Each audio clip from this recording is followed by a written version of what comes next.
Oh, this is an awesome jam. Oh, you put it in the beginning? Sweet. Yeah. I made this hip hop beat, like just grimy, really grimy. I'll be right back. We'll let people pile in. You guys can talk. Yeah. But yeah, I got this. I made this pretty chunky beat in Logic, and then I was like, if I only had a beat machine, and I was like, I need to put something over this beat.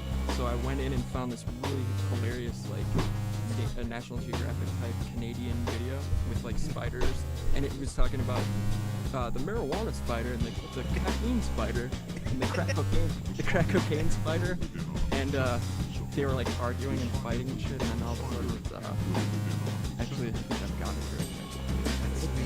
And you'll be able to hear it. That's what's dope about the board. It's got a loopback function, so it sends the signal, and anything from the computer, it'll go back to the board so everybody can hear it, and then send it out.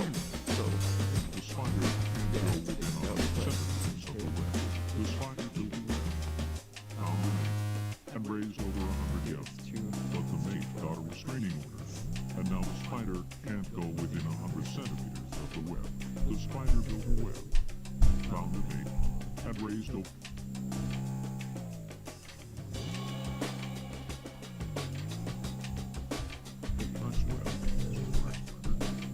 The crack cocaine spider figured building webs was a socket.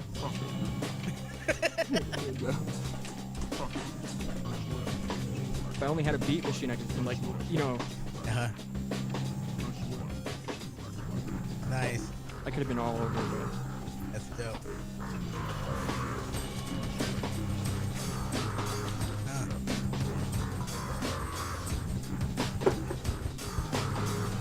Super grimy. Nice, it is grimy. Alright, I'm gonna kill it. Okay.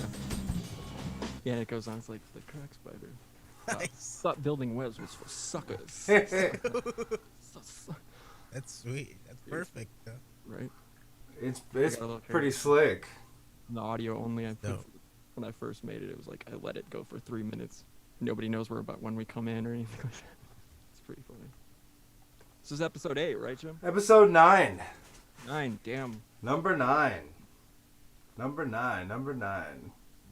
That's what I put in the description. Number 9. That should be right. Hey, It's right. like that classic Beatles song. Revolution.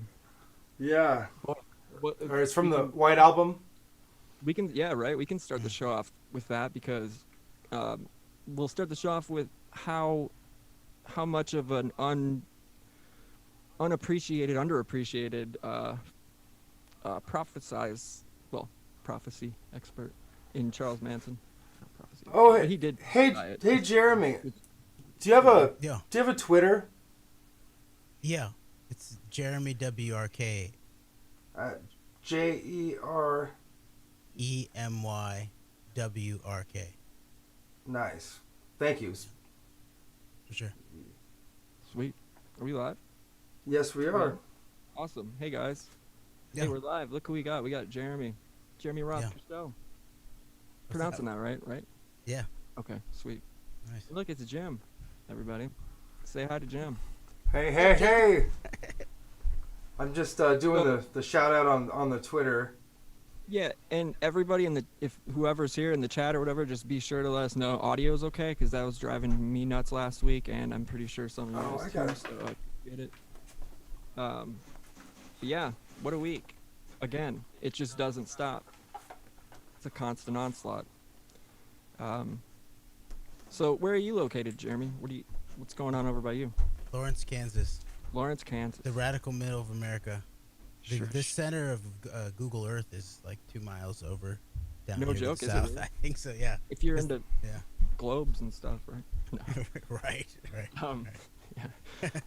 Yeah, that's pretty hilarious. Well, Google Earth is probably, mapped, sort of Yeah. catted 2D, No- representing the globe. No doubt, has to be. Yeah, I don't know what to make of that, any of the flat Earth stuff, but it's funny. It came up at a very suspicious time. It did. It really did, because it feels like like it came around that time, doesn't it? I mean, Oh yeah. Like, or is it it was the anticipation of the rise of Q and all of that. And what's interesting is, like, even if you do basic research on Cambridge Analytica, like the guy, the pink-haired programmer for Cambridge Analytica who became a whistleblower, in his book they taught. I think he mentions even how they were doing diagnostics, psychometric diagnostics across the country, and they started making these interesting linkages. Like, they linked up like these sort of anti-Jewish groups with the flat earthers in terms of their information warfare, and they made that link right in the sort of right before, right, the rise of Trump and all of that. So it's highly suspicious. it's super suspicious, man, because I mean, I've mentioned it a couple times before, but I remember just all of a sudden working with my buddy who's a fan, who hangs out with the show, Terry, and he was like, so what do you think about this flat earth stuff? And I'm like, what? It just feels wrong. It just feels wrong. And I remember I never bought into it. I don't really care.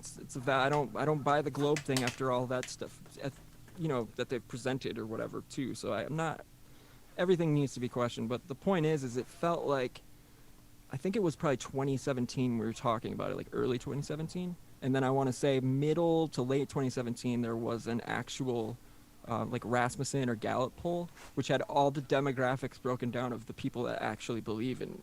And I was like, well, there's confirmation for me that this is just one giant, like, kind of psyop situation, or for fun. Interesting. It's interesting. It's related to other kinds of psyops, actually, where it takes a really important concept and then creates a sort of purposeful shadow or toxic mimic of it, like what you were talking about. Everything because the good thing about flat Earth is it pushes you to be like, well, I believe that I know that it's globular or something like that, but how do I know that?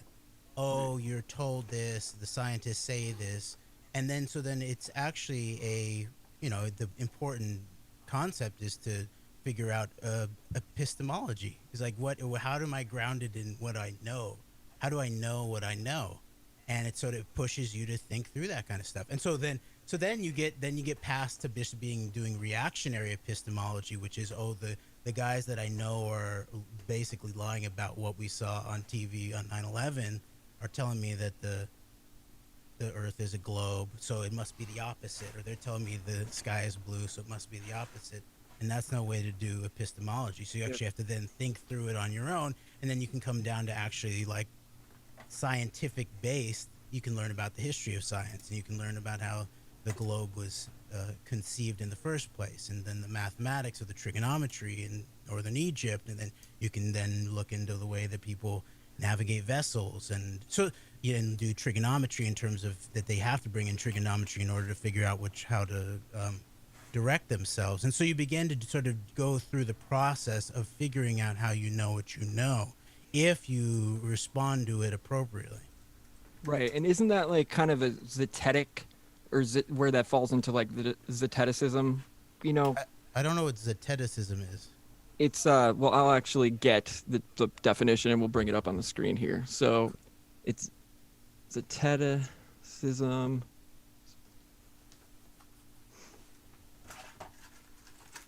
I think this is the way you spell it.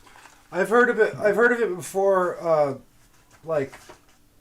I've heard of the zetetic eye being like a description of the way that, like, the flat Earth model looks like it's like an eye sort of shape, and like the plane inside is like the plane where your iris is on or something, and then I don't know, it's sort of like an holographic sort of description, like the small and the large like sort of mirror each other, as above, right, so below, is how I would see it, but I'm not sure if that's what it means.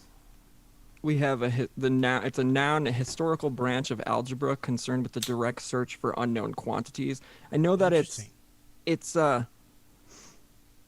zeticism is actually kind of like, you can't believe you the only way, you have to experience it to be able to believe it, kind of thing. It's, you know what I mean? It's like an let's see. interesting, huh? It is. It for sure is. Let's see. This. Oh, proceeding by inquiry, huh? Yeah, here we go. Investigating. Here we go. Let's see what the rational minds at Rational Wiki, how they feel about it. It's an obscure English word. Okay. Yep, proceeding by inquiry. Yep. 19th century. It was used by Flat Earth. Okay. Advocates. Don't know who these people are. But yeah, it's fascinating. Pyrrhonism. Yeah. This is yeah, I don't know what to make of it, honestly. I mean, but that seems to be what so many of them clearly, I mean, obvious Flat Earth Society stuff, but seems to be what a lot of them how they fall back on it, or what they fall back on. There we go. With no regards to hypothesis. That's interesting that was... Yeah, I've also... But that sounds like a misdescription, potentially, of it. Because what it actually sounds like on the surface is it means the idea of testing your geometry out practically. That basically, to me, it sounds like just be your own scientist. Right. Like, believe your eyes.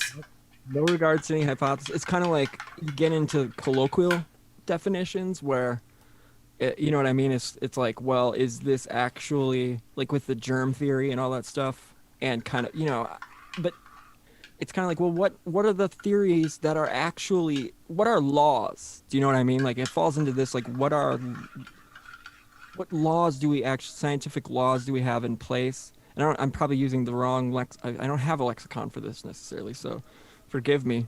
But do you know what I mean though? It's kind of like disregarding things. Well, they're always saying like trust the scientists. Like it's actually, that's what it's because the motive behind that, of the good, let's say the good faith motive, not the weaponized political motive, but people who say that for good faith, what they actually mean is use science. Is actually really what they mean. Is like they're like think scientifically is really what I think they mean to say if they were serious about that, because right. Science is obviously it's a method. It's related to experiment,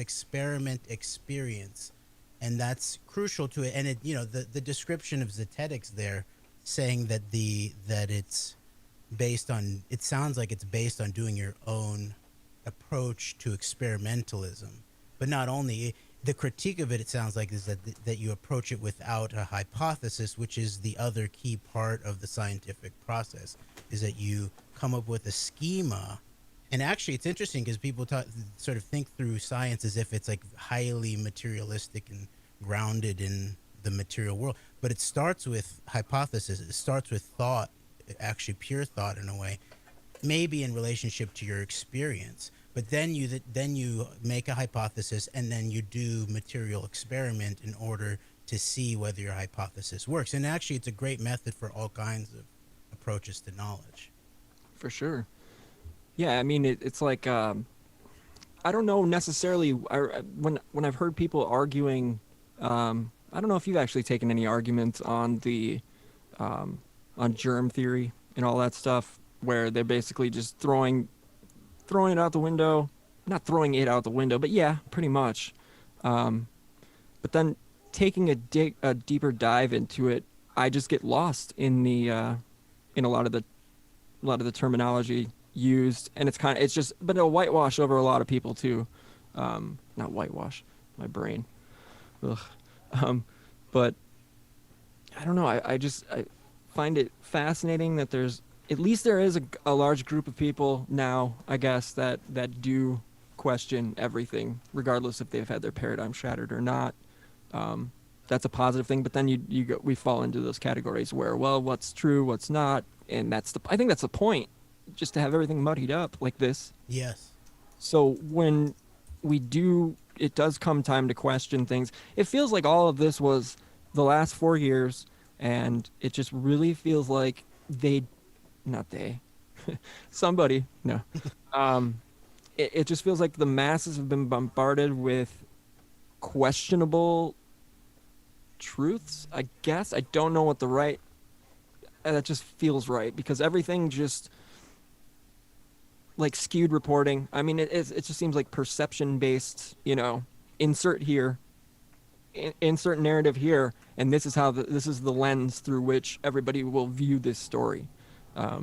Clearly, I mean, with clickbaity headlines, running with black or white officer shoots black, da da da da 6 times, and then you open the article and it's like, wait a minute, he stole the cop's gun, and you know what I mean? It's just something absolutely ridiculous. So, yeah, I mean the beginning of the COVID pandemic came with that, a lot of that, obviously, in terms of, and it was the perfect moment for the destabilization of the proper approach of being skeptical and of questioning, especially in relationship to motive, and then I believe undermining the powerful and practical approach to that, so that those who questioned everything actually left their people, in terms of their political people or their knowledge people or their news people,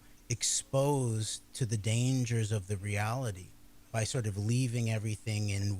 Is there even a virus that exists, or do viruses exist, and then sort of a big focus on an attempt to basically portray that if people know people who are dying and things like that, then that must also then be part of some psychological operation. And then so that and then there's an aspect of this that then feels where, for whatever reason, there's been a major over substantiation of impact on like people of color, and it's not clear exactly the reasons for that. But so that this whole time I've struggled with this question of, all right, early on, people who questioned what was going on took it down to its origins in relationship to bioweapons, engineering, laboratories, genetic, associations with that. And then that then got combined with this sort of massive inrush of questioning. A lot of it, important in terms of like, all right, let's say we weren't in a pandemic, it'd be super important to think through the question of how do we know that viruses exist? What is virology? What is the germ theory? What is landscape theory, or whatever that's called? Sure. And so, but in the midst of all of this, then it feels like, okay, we've been destabilized at some level, especially here in the United States, where it's obvious we're in the middle of some crazy genocidal stuff going on. It looks like that. It's definitely, there's something to that 100%, 1000%. Yeah, it feels all too, what's his name? The KGB defector, Yuri Bezmenov, where, going through the stages. I mean, granted, it's like a mind control thing, it's like the, break 'em, you know what I mean? It's the 3 rules for mind control, scare the shit out of us, make sure we're secure. It's Hegelian dialectic, wrapped up in whatever you want to wrap it up in. It's just wild. But then, yeah, I mean, you do get a rash of very, very, like, reactionary, responses to it with the, with the whole, you're precisely right there, where it would be a healthy educational debate over our viruses. Do they really exist, and do they exist how they've been explained to us? Or, as opposed to a time like right now, it's an awful time to be questioning that and just hyper focusing in on that, or any one thing right now. And granted, that's what's kind of crazy is that I haven't heard one person on the news talk about your immune system and taking vitamins and fighting colds off that way. It's all about like external stuff, like, wear your mask to help somebody else out outside of you. It's all like, do something for it's for greater good. It's communitarianism, really. Right. The whole, it's not a law as much as it's an amore. It's sort of like instead of science, it's like replacing it with social norms or yeah. Weird. And again, it seems like, and then that side of it is a toxic mimic too, in a way, Yep. because it includes the sort of the enlightened part, but it doesn't include the self protection part. It doesn't include the individual. It's all about the collective. Sure, the collective exists. Other individuals exist. We could call ourselves, a community, a collective, or a grouping of people. But meanwhile, the individual exists. The individuals still exist. And so if you're not putting forth pragmatic, knowledge-based solutions that grapple with all of that, then you're not, then it's some kind of weaponized thing. And that's what's so rare at this moment. I don't hear any talk in public that includes like, oh yeah, it actually could be, it makes sense to like think about others, even if you're in like mask theory and all that, like, okay, it makes a lot of common sense to knock down viral loads. We know that sort of viral loads are a thing. It's not saying this is not Ebola, so it's not like if you just, catch it or something like that, you're dead or something like that, your organs are going to melt. We know this is about sort of levels of viral load. It makes sense to knock down things, the viral load, but then it also makes sense to think about immune system, immune support, the basics of understanding when people go out in the sun, they get more vitamin D. That's obviously when the summer comes. That's why it's not really so much about the virus, although it's probably partially about it. Like the more light probably directly affects virus particles. Yeah, and with this being like having them studied it or what have you, saying that it dies out in the sunlight like in less than, I don't know, like 5 seconds. Not even. I think it's even shorter than that.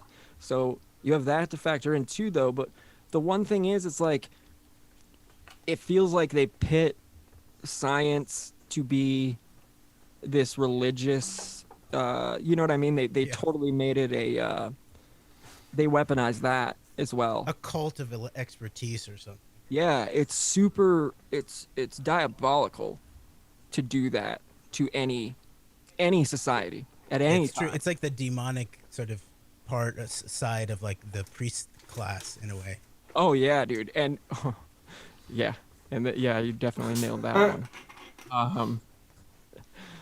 Well, who knows when they hijacked? Every. It's definitely the demonic era that we're going into. I mean, face masks and facial recognition software and chips. They're Oh yeah, and then I heard I heard this last night, and I actually did a little bit of research into it where I think Anthony Patch was actually he was on Clyde Lewis last night. I haven't heard from Anthony Patch in a long time. I don't know if you're familiar, Jeremy. Jim, you're familiar with Anthony Patch, right? Yeah. Work with CERN. He's broken down a lot of shit. I don't know if he D-Wave. Yeah, I think he's a physicist. He's very brilliant. But he was on Clyde Lewis last night, and he was talking about, they were both talking about how there's a patch or something that they're developing, and I believe it's been patented by Bill Gates as well, go figure, where, by the way, he's doing a show with Rashida Jones. I saw really randomly the podcast. I know, I lost, there goes all what I had left, respect for Rashida Jones. Poor girl. But anyway, I guess this patch is like it's like a vaccine micro shot, kind of, not micro.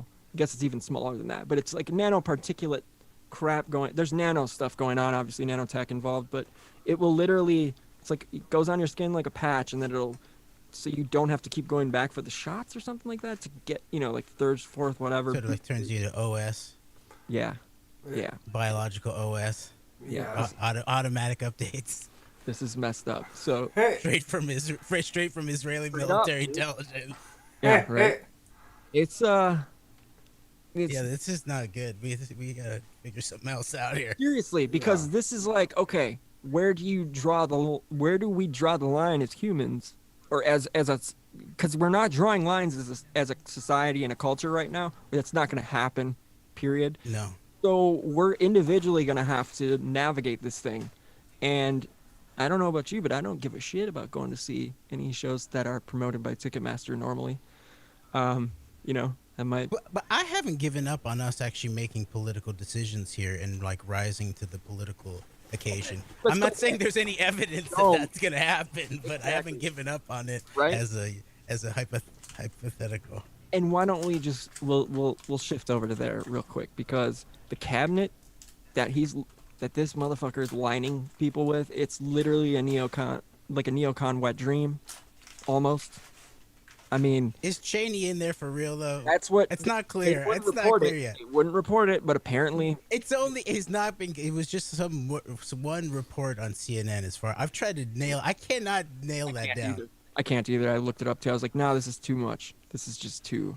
And it could be. It's not. I mean, he's on the public record. Biden is in terms of saying he's a nice guy. He's a good guy. I'm friends with him and Remember, stuff give like him a that. chance. So Give him a chance too. Give him like no. We're Give gonna. him a Yeah, yeah. He give was him a saying chance that, to shoot me in the face. right, dude. It's insane. But I feel like Give his third heart a chance. this makes sense though. Where the way he worded things, he was like, "You guys haven't even kind of given me a chance. You're gonna see that Biden sounded like I'm like basically speaking like this is bipartisan. Like you'll see. You're gonna like the people I put into power." And then he's like, "They'll love these Dick Cheney people." Like what, dude? And nobody's nobody's saying shit about it. Like you saw that article too, right? Where they and CNN where they wouldn't report the part about Dick Cheney. That's what we're talking about, right? Right, Jeremy? You saw that Yeah. headline too, right? Well, that was all I saw was a headline about Dick Cheney in the Biden administration, and I only saw it in this one story on CNN. And I weird couldn't content. find it anywhere else. And But is it true though? it feels true with, I can't remember the names. I wrote them down. It's in a pile over here, but you're vastly, I'm sure you've picked out a couple names from that, Jeremy. Like what, that he's put in, they're Lincoln Project pieces of shit. Which ones? I haven't yet really looked at it much, except for his COVID thing. I saw the woman from the CIA's investment firm, In-Q-Tel. In-Q-Tel. She's the leader on the paper that talks about public persuasion in relationship to the COVID vaccines, and then what's his name, Zeke Emanuel. Okay. And I haven't researched all of the rest of them that very much, but there's a lot of doctors at the very least, which to me was a good sign rather than like straight up just sort of pharmaceutical or exactly, only Department of Health like bureaucrats and stuff like that. So at the very least, there's some doctors on there, but these bad signs are not good. No, and they put a couple neocons in there. Let's see what I can get here. For some But reason, I'm not even clear that he's going to be the president at this point. Whoa, yeah, I know that, and for hope for peace, I got peace. That's a joke. But hope for right. I mean, I guess it's out the window if Donald Trump would win. If they do overturn this, it's just gone. Like we're dead. Like get out of town, dead. Like. I mean, this is just going to blow up into absolute mania. But for some reason, it's using Bing as a search engine, but it's whatever. He's got a... All right, so we've got... This is what's pretty hilarious about this, actually, is... we've got... Dick Cheney's face? What? No, this. Right here. 10, 11, 20. Oh. This is from, a month ago. A little over a month. Did CNN... Yeah. I think this is what we read, too. It feels like what I read, right? Well, the tweet was first posted by a pro-Trump something. Oh, jeez. Oh, no, CNN didn't say that he would be a... Okay. Oh, I see. That's interesting. I wonder... It is possible that it was just warfare. Let's see. It doesn't matter who's in the White House. We're going to end up basically in the same place with... a lot of little different squabbles along the way, but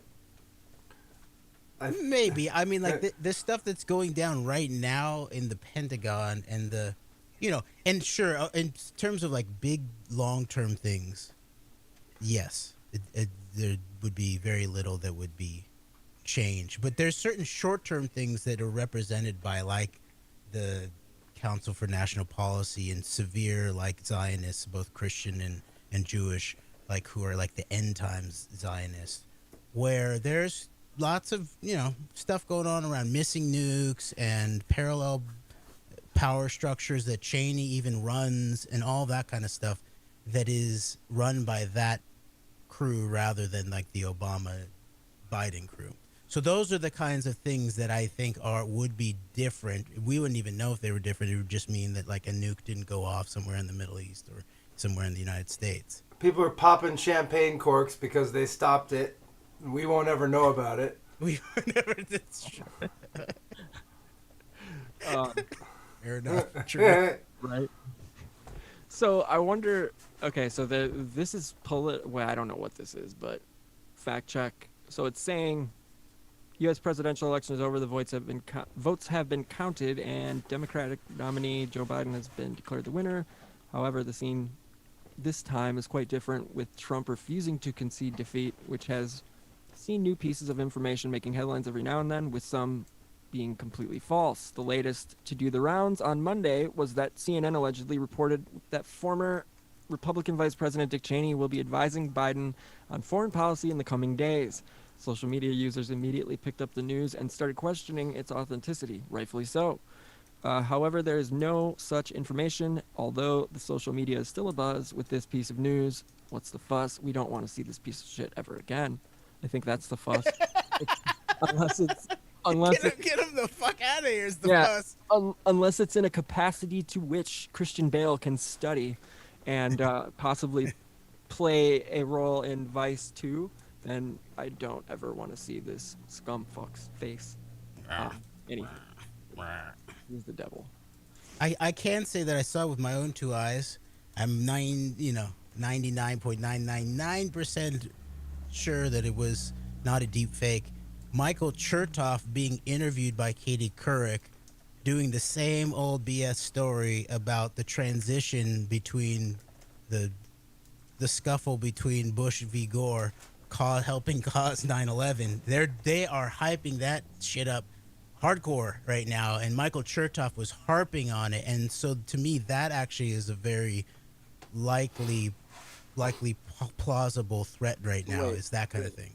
Who is this again? Michael Chertoff. Michael Chertoff. What would people recognize that name from? Michael Chertoff was the head of the criminal division of the FBI on September 11th, and then became the head of the Department of Homeland Security. And it's said that his mom was early Mossad. It looks like she was on some of the early El Al flights that were doing Israeli intelligence operations. And so he's bad news. It's interesting too because he was also like Michael Cohen's lawyer. By the time Michael Cohen was testifying to Congress, his lawyer was Lanny Davis, who had also been the Clintons' lawyer. But Lanny Davis was also the lawyer of one of the crucial Ukrainian oligarchs, Dmitry Firtash, who was Manafort's Big Daddy handler. But Michael Chertoff also worked for Dmitry Firtash at some point, and Michael Chertoff was also on the board of Carbon 9/11, the data mining. Yeah. Okay. Yeah. The Epstein, Ehud Barak, Israeli military intelligence data mining operation, where they're seeking to replace 911 in the United. It's like a sick joke following 9/11, I think, actually. No, it feels like that. But why don't you Carbine 9/11? I haven't heard that in a while. I mean, you know what I mean? It's been a minute. So do you want to go into that a little bit? What that is? Sure.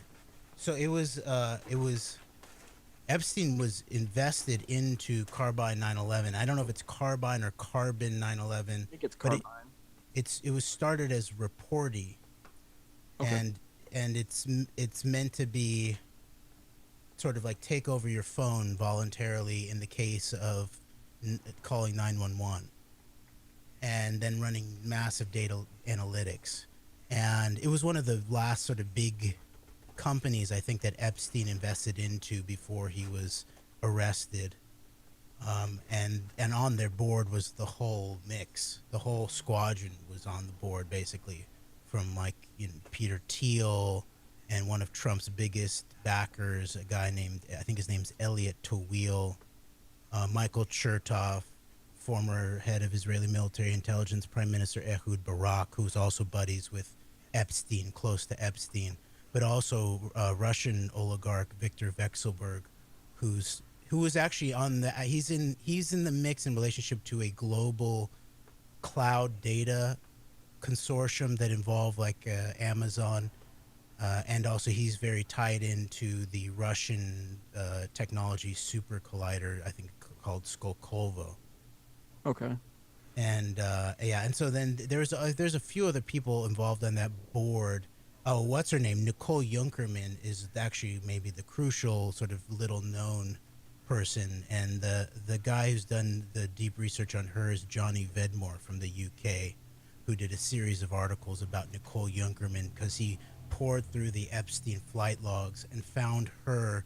He said there's very few, if any, flights where it's just Epstein and one other person. It's usually a group of people, like the infamous ones to Africa with like Bill Clinton and Kevin Spacey and Chris Tucker and all those crews. But this was just Epstein and one other person. It turned out to be this woman Nicole Junkerman, who starts out as like a supermodel. She's a German nationality, but there's questions obviously about this Israeli connection / background, and she comes up, gets involved with like FIFA and startups and big sort of European high society, and then ends up in on this flight to the UK in the fall of 2002 with Epstein, and they end up going to a country manor owned by Les Wexner, who's basically the funder of Epstein. Gave him the brownstone where they ran the operations out of in Manhattan. And so they go to this manor sort of close to like the Rothschild Manor, or former Rothschild Manor, I think this place they went to.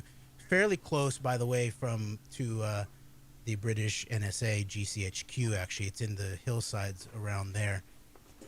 Right before, in an American context, they're rolling out the legislation that is the precursor to the Iraq War in the coming spring of 2003. And it said that there was 2 U.S. senators that met them at this house there.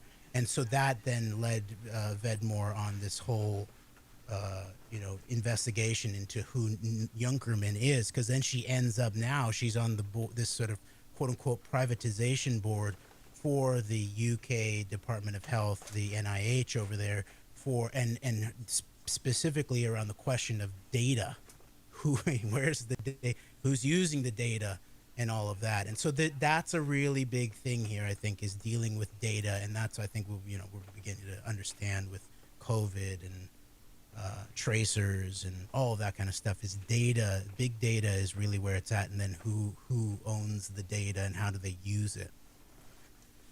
It's crazy. Yeah, I mean, and it all falls into I mean, these are all names these are all, oh, him again. Oh, here we go again. It's just pile them on top of each other. Just keep piling them on. One of the things, I mean, Wexner's involved here. We've got so many recognizable names for everybody, it's gross, man. Yeah, it's a little bit much. It's insane. So real quick, why don't you tell us, Jim doesn't know about your channel. What do y'all do over at the Antedote? We do largely like American-focused deep politics, deep political analysis from the radical middle. Like Greg, my friend and co-host, he sort of comes from he grew up in Kansas City area, more from like a right-leaning background, sort of comes through like Ron Paul. And I come from LA, a little bit more from like progressive peace activist kind of background, then come through like truth activism. And then we met in sometime around 2015 and then started talking about politics and just sort of went to the root of things and deep into truth, no matter what it meant politically. And so, but we do a lot of like we started it right as the end of 2016 election season was happening. And so it was traced a lot through the Trump years and grown our awareness and understanding of what's going on. For sure. And I remember when I was looking into some of your work, because we hung out on the on Brisson's channel, on John Brisson, and we've read the documents for the election night. That was super fun. Yeah, that's fun. Yeah, we had a blast, dude. That was way too fun. But yeah, I looked you up afterward a couple days later and was just doing some digging, and I found a video of you like getting on Jim Jordan with all the Epstein. Let me see if I can pull that up actually, because and the sound will work too. But yeah, why don't you go like so? You're Jim. He's bringing the heat to these motherfuckers. You're taking Mike's. He's right up in his face. You know what I mean? Ready to rock. Like bring it. And we're making asking if you're aware on the Epstein.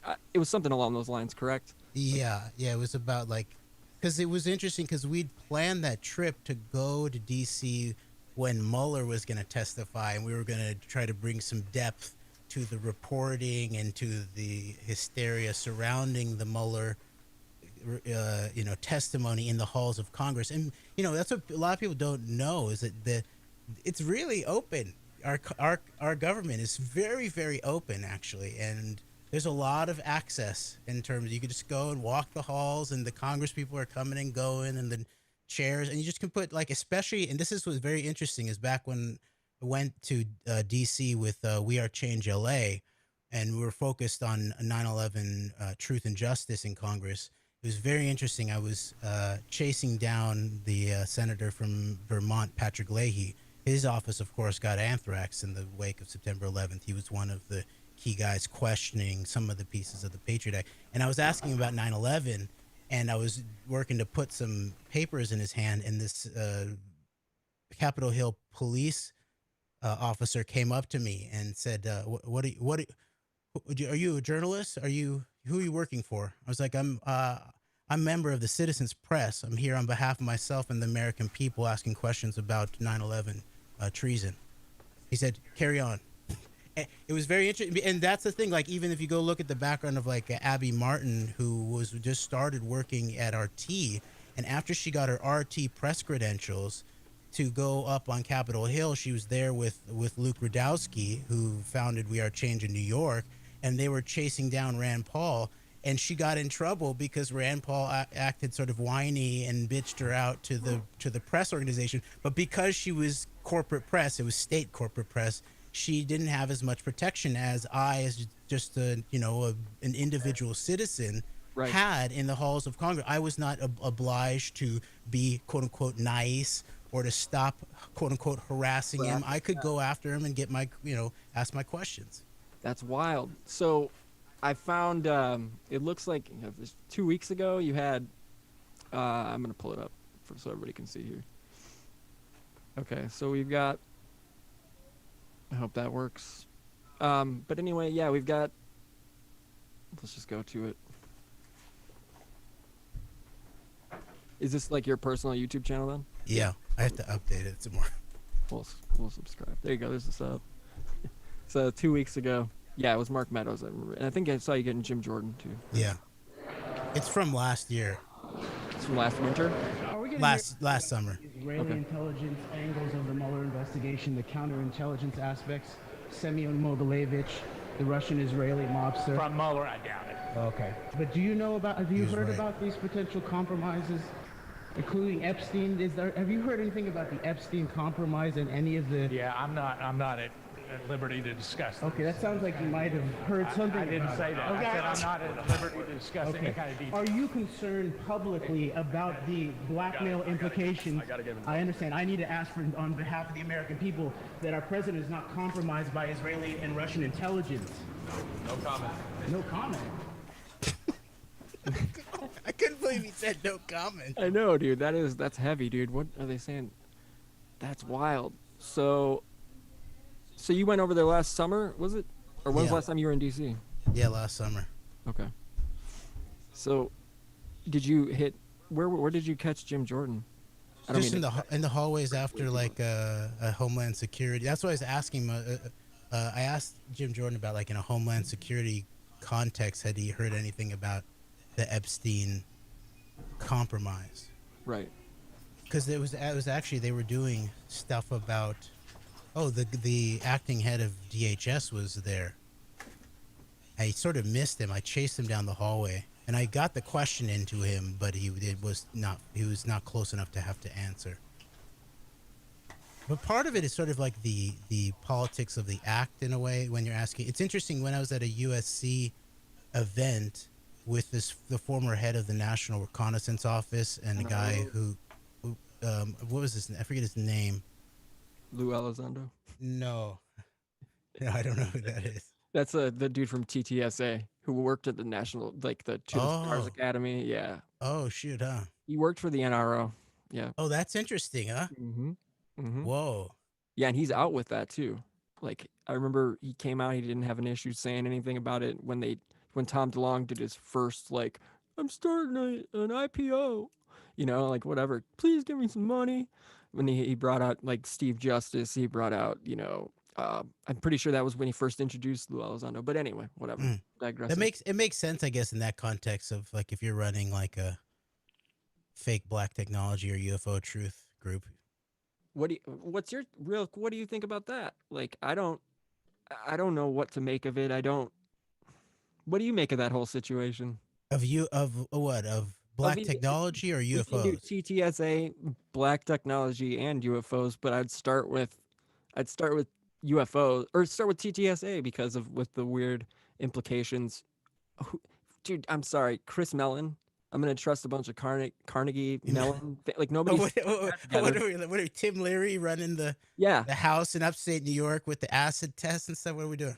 They're merry pranksters. Let's keep it going, right? Like it's a joke. It's hilarious. Yeah. I don't mean to I'm digressing way too much. That's cool. No, it's a fractal. Yeah, it's exactly. A mind fractal. This is what the show is anyway. So that's cool. We do. I remember seeing. I think I was watching Showtime. I feel like it was either Showtime through Amazon, and I remember seeing a commercial for Gloria Steinem. And I don't know if I feel like it was a dream, but it wasn't. I know it was real.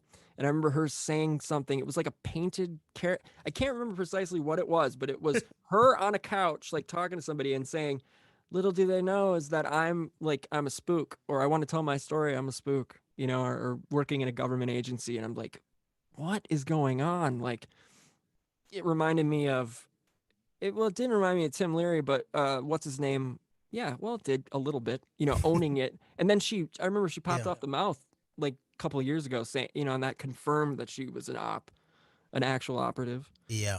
But touching, I guess, from a standpoint of, from not a political standpoint, but just from a whatever standpoint, I guess, what's your take on that, the To the Stars Academy nonsense? Do you think does it look like how I look at it is I look at them as like a control the narrative and get it out there. Do you know what I mean? Yeah. I don't like to put Lavenda in with them because Lavenda, there's so much of his work I love, but I'm left and right. Okay, so what's your take on TTSA? I guess we'll start from there. Well, I imagine there's something real about it in terms of like if you're doing a limited hangout, for example. Then it would be a time where there's things that need to be disclosed or there's reasons for it. And what's the part that I think is very likely the case, that there's probably thousands of patents that are being sat upon by our national security state and the black technology corporate partners, and it's very largely because there's it's probably 0-point style energy, but also highly efficient renewable energy. I mean, even just the history of oil in this country is an overt conspiracy against small farmers, against alcohol engines, against cannabis as fuel, against cannabis as building materials and all of that.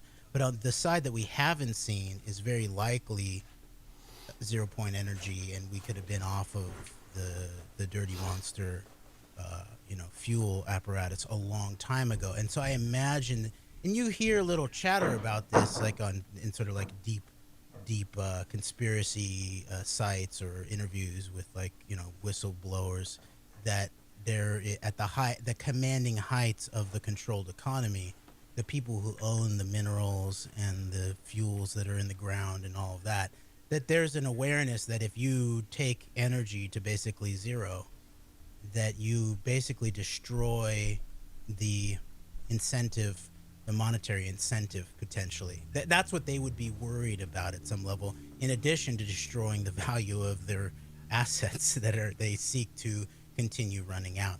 So I think that is really, you know, we're talking hundreds, trillions of dollars of that kind of thought process, combined with the question of how do you organize global economics and societies around monetary incentive. And I think they're silly. I actually think they probably believe it, that it's sort of, they're doing it to keep things above board. Like, yeah, we're making sure Congress is briefed on this shit, and you got, you know what I mean? Like, thank God Congress. Whoa, stop the presses. Do you mean Congress was briefed on UA? Like, give me who the fuck, what? Nobody cares.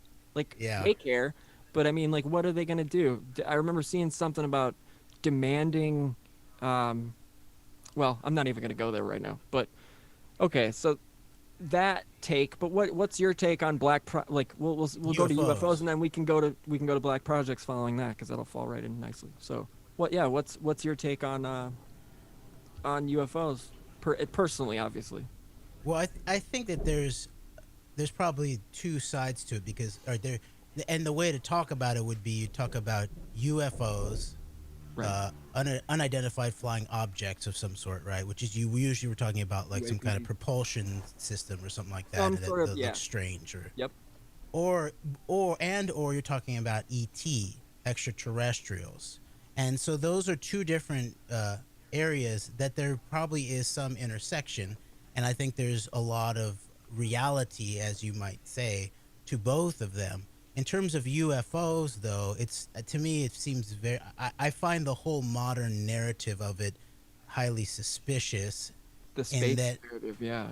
For me personally, it has nothing to do with flat Earth. It has just that whole narrative. But go ahead, I'm sorry.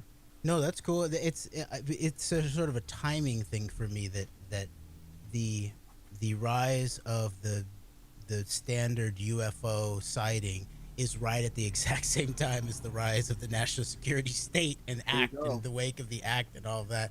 So that just is that, did they do the National Security Act because they met the gray alien guys, and then this was something, and it just so happened to be in the wake of World War II and all? I sort of doubt that causality, and I believe more that there was very likely ET intersections with humanity for as long as we've been thinking about who we are and coming across beings that had more power than us, potentially, and curiosity about what different kinds of people are and all of that. So that's different than the modern form of UFOs, and especially the UFO truth movement per se. I think it's mainly like a deep black operation, U.S.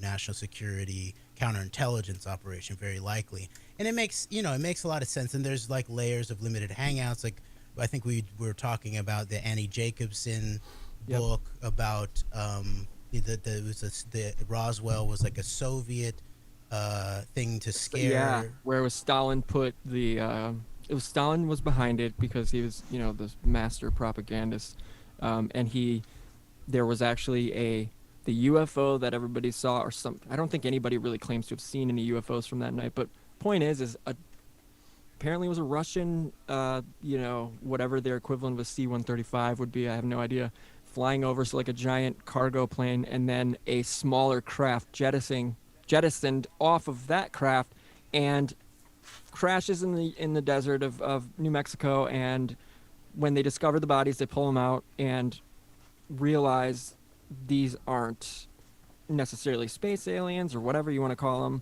or extraterrestrials.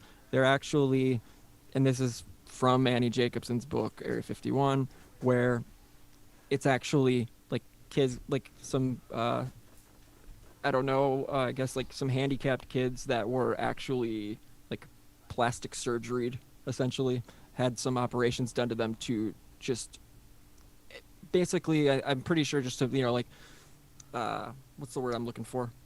Not accentuate. My brain. It's not firing on all cylinders right now. But the point is just to make it like an overt, disgusting display, kind of turn these kids into just gross creatures. And they were actually children. That's from Annie Jacobson's book, which was fascinating and just kind of like whoa, but that resonated with me for some reason. That just feels plausible, seems plausible enough, right? I'm not saying that's what happened, but I definitely would factor that into it. Yeah, and to me that it feels like that's like on the road towards the truth of what is being described by the modern era of UFOs and Roswell and stuff like that. And at the same time, I think like someone like Jacobson is obviously she's giving the narrative, the U.S. counterintelligence establishment narrative for they're telling some truth about that it's likely not the gray man from space, and maybe it's there's some Soviet involvement, but I imagine there's much more some kind of thing going on with U.S. black ops also that's not necessarily being told in that specific case. Yeah. But I think it's in the realm of like what the narratives that rose around that time with the rise of like American black technology being cloaked in the question of linking UFOs to ET, so that it would just it's how do you hide something in plain sight with a story about it ultimately. But that doesn't disparage, I think, the greater question of extraterrestrials, even human beings in relationship to extraterrestrials, even questions about that are considered around ancient times and the phenomena that's difficult to explain, or to disparage like the question of actual UFOs and people seeing black technology very likely, and the fact that they're at the very least someone in the universe and in our galaxy has high level propulsion systems of some sort that are way beyond the speed of sound. For sure. And it feels like to me it feels like there is I've heard multiple people mention this specifically, where they say if you see a craft out there and it's black, and I feel like he was a retired, I can't remember who it was, but it was somebody that I remember going, okay, that's interesting, and noting it in my head enough to be like, okay. Where he said if you see a craft out there and it's black, it's ours, or if it's from this world, essentially from what we know today. But if it's not black, your guess is as good as mine, type thing. So I don't know how I feel about that. I feel like that's a little bit too, but it kind of I remember it resonating with me and being like, huh, and that was when I was doing a lot of like UFO research at the time too. So I remember noting it and thinking that's fascinating. I'll keep that in the back of my file cabinet, kind of thing, just in case. It's a good way to hide some technology. If they have something that makes lights when it moves, it'd be like, oh, right. That's not from here because it's not black. Yeah, that's brilliant. Yeah, that would be a good that's a good counterintelligence narrative, right? Like the designs of helicopters have pretty much, inside the guts, we don't know. All that has changed, but the outside look of helicopters has remained the same for years. A lot of designs, except for new cutting edge ones. So it's right. It seems like they're holding a lot of technology back. Like I would imagine that there's Skywolf. What was that? Airwolf. Airwolf. Thank you. That was a great game. Yeah, good, crazy show. It was like when Knight Rider was out. Also, exactly. Those are like parallel shows. Yeah, for the air. Yeah, you have up air here, rider. down here. Yeah. Yep, I remember that. They put out a video, a Nintendo game for that too. I remember just being like, "This is the worst St. Top Gun." I totally wanted smart car like that. Was Airwolf a robot too, like Knight Rider was, or no? I don't think so. I don't think so. Maybe it was like super cool though for some reason. All right, Airwolf. Yeah, Airwolf. Like I think it was smart in some way. I don't remember for sure. It was so long ago. Yeah. Okay, so it ran from 84 to 87. Very short-lived. Very short-lived. 8.1. I'll just do this here. Impressionable years, though. Yeah, for sure. So we got, high technology military helicopter, exotic missions, espionage, Cold War theme. You gotta be kidding me. It's got, hey guys, look at, 8.1 out of 10. Oh, shit. TV.com. How can anybody rate it that? Don't even barely remember it. It's only because of the name that I remember this fucking show. It's like Tom Clancy A-Team. Yeah. That was a great, dude. I watched the A-Team religiously. The A-Team was a great show for sure. Yeah. Fantastic. But yeah, I guess if we're gonna look at all this stuff, kind of how it fits in, not I guess from a political standpoint. Oh, but secret technology and black ops. It's pretty big, Black projects. Yeah, all of. I don't know how many billion went in this year, but I'm sure it was 500 at least, something ridiculous, some gaudy number. What about the deep underground bases? Like I've Drones are just. I've heard what I was thinking. Like they could take like submarines like way into the Midwest, like See, that underground, makes and like I don't know if they can go all the way through.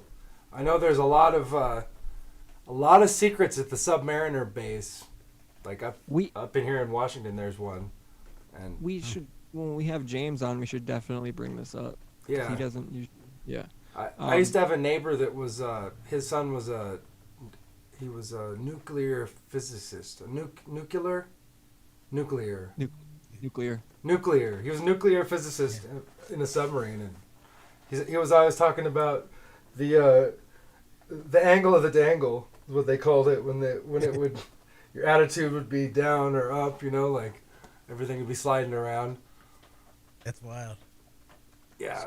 I can imagine them. It makes a lot of sense when you've seen those pictures of like the drilling machines. Oh, in terms of the deep underground military bases. Boring machines? Yeah, the being like sort of nuclear powered. Yeah. Probably diamond tipped boring machines. And you can imagine they readily make a submarine shoot off the coast. And especially like all those the Air Force bases there in California on the coast there, built during the Cold War. You'd imagine. Even the Getty is sort of an overt. It's the first What's the Getty? The Getty Museum. It was rebuilt over many years in Southern California, and it was like built Getty, into the side of the mountain. Getty images. The photographic images. The Getty estate, I guess. Yes, yeah. Very cool. Right, they own the Getty images, and so they built, and there's lots of strange dynamics to the building of it, and who's involved, and the Queen's involved, and it's crazy. It's sort of the biggest sort of private building project in a long time, or something like that. And it's built into the side of the mountain, on the side of the busiest freeway in the country, the 405. There, just a little bit north of the 10 in West LA. And it's said by there's a guy who's an NSA CIA contractor whistleblower named Stephen, what's his name?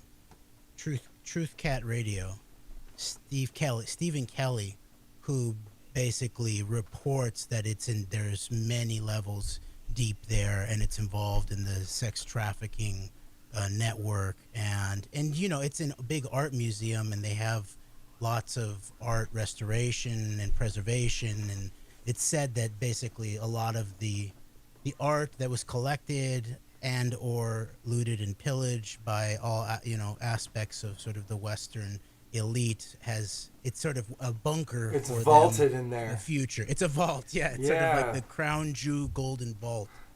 Wow, that's insane.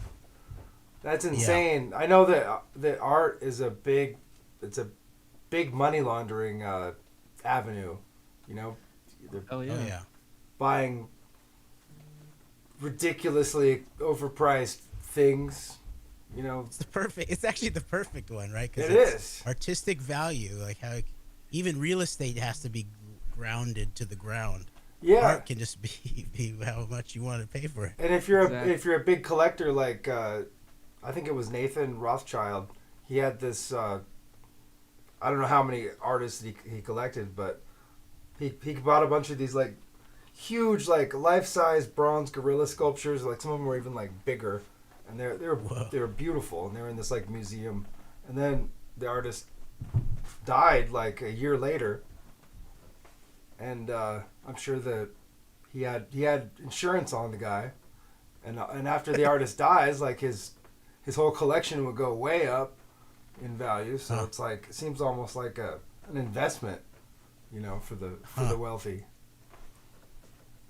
Makes sense in general, but Yeah. One of the things we were going into is like who's in charge of, like, is it just Pentagon control? I've wondered that, like, who, I mean, with the defense bill or defense budget, that lumps in all the black projects, correct? Yes. Well, Yeah. I mean, what's interesting is the question of the parallel government, where it's a lot of the black technology is so off the books that it's basically largely been almost totally outsourced, at least in terms of building it to outside of the government. And I think what's the name of that program? The parallel programs. What's his name's movie was named it. The Doctor. Fucking Stephen Greer, that Stephen Greer, reptilian yes. piece of trash. He is reptilian. He's very strange. He is a weird dude. Yeah. So weird. Oh, it's so interesting that 9/11 was more controversial. He couldn't answer directly the question of 9/11. It's more controversial than the questions of extraterrestrials and trillions of dollars of black technology. Oh, you heard that too, then, right? You heard that Yeah. episode? Yeah. That was pretty mental, dude. That's not a talking That point. Carlwood? Was Oh, about shit. September 11th, and he basically said that he had a guy who was in the Pentagon and who's an eyewitness to certain aspects of it, but that he couldn't say anything while he was alive because his family would have died. And he still didn't say much, Right, I mean, even what though is- the guy was dead, supposedly. Yeah, and also, who cares? Like, you're being, like, I don't understand that guy, man. I really don't. What was the name of that movie? The one I was thinking was Unacknowledged. Unacknowledged, and then the newest one. I don't want to give any props, so don't go watch it or whatever. Don't pay for it. What is it? It doesn't matter. I don't know. I don't know. I feel like that's I'm not James sure I saw it. Fox. They feel like they're really closely connected. I'm sure there's some weird connection there too if we were to dig in a little bit.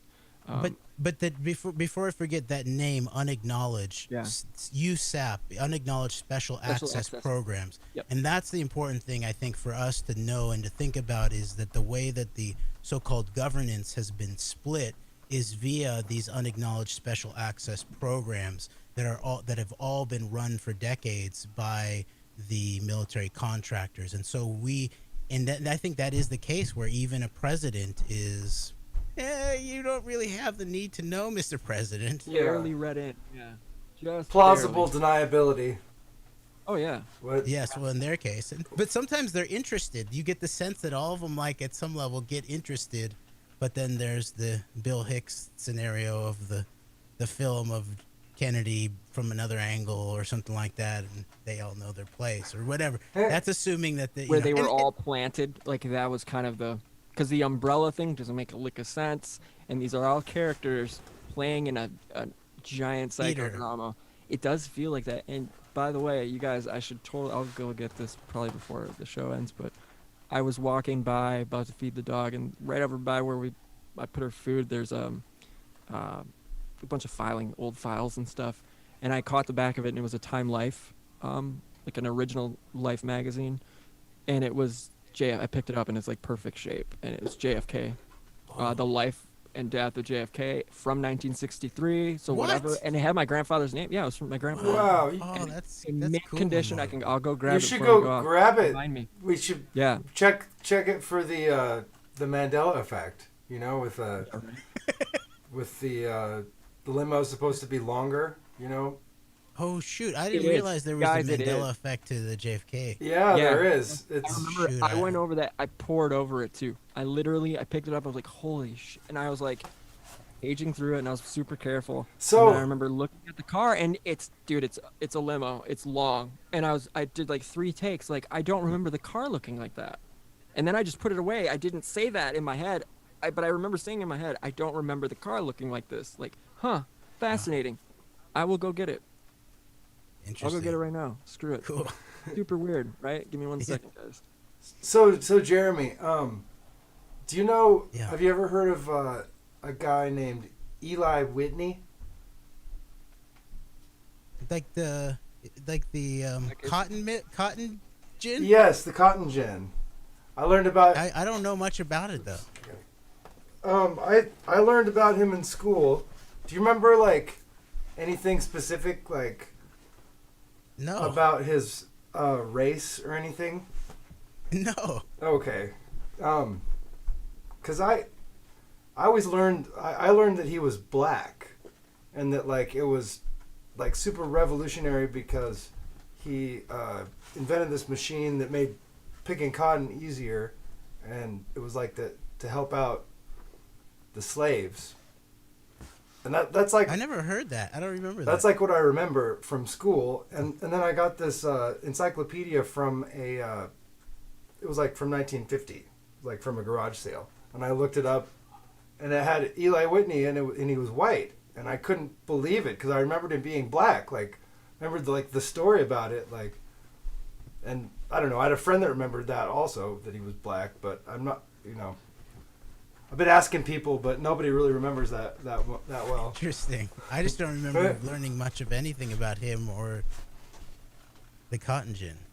Yeah, I was just curious. But yeah, let's check out this life.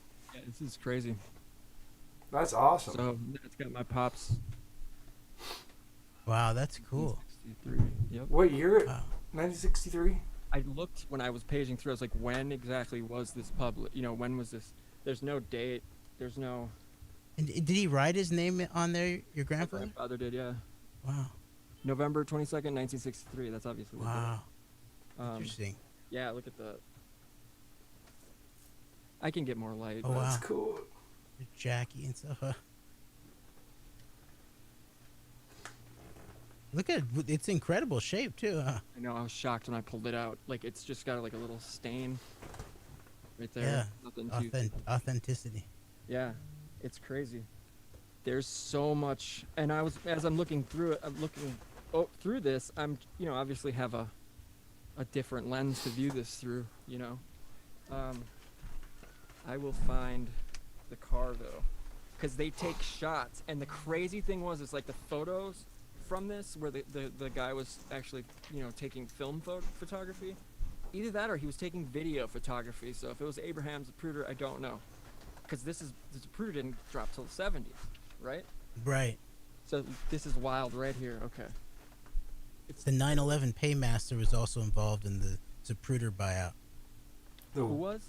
The 9/11 paymaster. Of course. Yeah, what's his? I forget his name. This is wild. So we got split-second horror. Whoa. Yeah, dude. It has Wait a minute, all frames. I'm not kidding you guys. Move your arm Frame there. by frame. What's it? How many doors are on it? Is it a 4-door or a 6-door car? It's a 6-door. It's a fucking 6-door. I don't remember it. I remember it being a 4-door. No, it feels like it's a 4-door. I'm Had wrong. a front I'm seat and a sorry. back seat. Yeah. Does that have Yeah, 4 rows of seats But or 2 rows of seats? Look at this though, guys. It's 2 rows. It looks like. right. There's 2 rows, and the governor's in the front with his. It's super tricky. Now, I'll put this back up. I will, but here's the crazy thing. Where is it? Oh, it says right there's a sign here. Right here, as you can see, that's the back of a street sign. There, and it says right here, first 2 shots.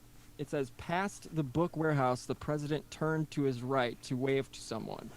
Then it's shot 1. It says, just as his car passed behind the road sign shown in the foreground, the first bullet struck him in the neck. I was like, how convenient is that? How convenient is this? That's right went through my mind when I was like, how convenient is this street sign for shot 1? And I'm looking and I'm just like, huh. So we go, that's frame 1, which is right here. Wow. Which you can clearly see the sign in front of it. Yeah. Okay, so then and as you can see in the second photo or third, whatever it is, there's the sign still right there. Again, it looks like either that or it's just too perfect of a frame. So then what we have here is, and 2, yeah, this is 2. So he shot it, bam, bam. I know this looks black and white into the camera, but it's not. This is actually a color photo. And photo 2, it is a 4-door, by the way, but it's like there's 3 rows of seats. Is there? Yeah, there's 3 rows of seats, precisely 3. Because is there like if you look little right frog here, windows behind the this guy, front? the governor, this guy, Oh, yeah. he's leaning his head back towards them. That's his head is right here. Yeah. He's Oh, there's leaning back another like- row of seats right behind him? Yeah, yep. Oh. It's so weird. It's hard to. Is it facing, are they the middle row of seats facing forward I can't or see. backwards? It's a good question, Jim. We couldn't see that. Let me try to pull these photos up off of the. Look online and see if it's the same Wouldn't that be on. funny? These are like messed up online, and like I It's- have the real. Oh, here. You have the originals. Yeah, I have the originals. Okay. This is, you can clear, it's plain as day, 3 rows. Look at the car in the top one. Yeah. It's, Oh, right. The Yep. okay, the driving row, the governor, and then Kennedy's. Yep. Oh You yeah. don't ever see that in any fucking Zapruder film. I've never seen it. Have That- you guys? I don't. That was I Mandela don't remember effect. Yeah. Funny how we don't. Do you remember the movie that. JFK? I Yeah. I saw it in the theater. They played it Whoa. over and over again. Back and to the left. Yeah. This is what Israeli nuclear intelligence agent Arnon Milchan wants you to see. Right. This is just like this whole thing. It's just like, and then they go into LBJ's life. It is Oh. way too like, Oh boy, dude. that picture is a creepy picture in the first place. Isn't it? And just the way the angle with the hand and stuff, and Jackie and these weirdos in the background. It's just, They're like in an attic somewhere or something, like a tight little are they in a spot. cockpit or your grandma's attic? It's Yeah. not clear, yeah. And then we have the little did you know kind of thing. Like, I'm looking at Time Life. Robert Kennedy. What? Time Life too, Oh, right? no. The Luces and Are there ads in They- there? I don't think so. So, No. sorry to cut you off there. It's all dedicated. Like, that's the back page. whoa, dude. Hey, isn't that cute? that- That's cute. No, that's Q squared or Q parallel. Okay. Did they put that? I think Q plus is Trump. Did they put that boy in a skirt? This A is- kilt. It's a It was kilt, a bro. kilt. Scottish right Freemasonry. So I wonder. And Zapruder was a 33rd degree Scottish Rite Jewish was? Freemason, yes. Of course he was. Illuminati That's a wild- confirmed. Oh, Berlin, huh? Mm-hmm. Oh, you remember right, there's like the parallel, they tried to make a parallel of Obama's Berlin speech and Kennedy's Berlin speech. Oh, They were not the same. not at all. Berliner. So yeah, I wonder if someone can pull up the photos. See, and this is what I was looking for too. This is the front page. You open it up, and you have that. You got the portrait, and then you've got. Oh my gosh. I'm looking through all this, and I'm like, where is the date? When was this published? There's nothing here. And the way it reads, 1963. So it had to be, I mean, November 22nd. Yeah, To find out. This is like pumped out to everybody. like immediately. I feel like it. But wait, no, but those, how about the shots? Where do those shots come from? That's a good. Yeah, I'm telling you, man. It feels like Zapruder. I'm gonna go to it right now, and we're gonna figure this out really. I mean, quick. it is the case that it was Time that gained the access to the Zapruder film via, I believe, via the 9/11 paymaster. What that? Oh shit. I think his name's Feinberg. Is that his name? 9/11 paymaster. There's another very strange guy who was running Time around that time besides the Luces, the guy who was the highest level U.S. Army psychological warfare guy. I forget his name. What's his name? He's interesting. There's very little written on him. Oh, Michael Aquino No. or from- John Alexander.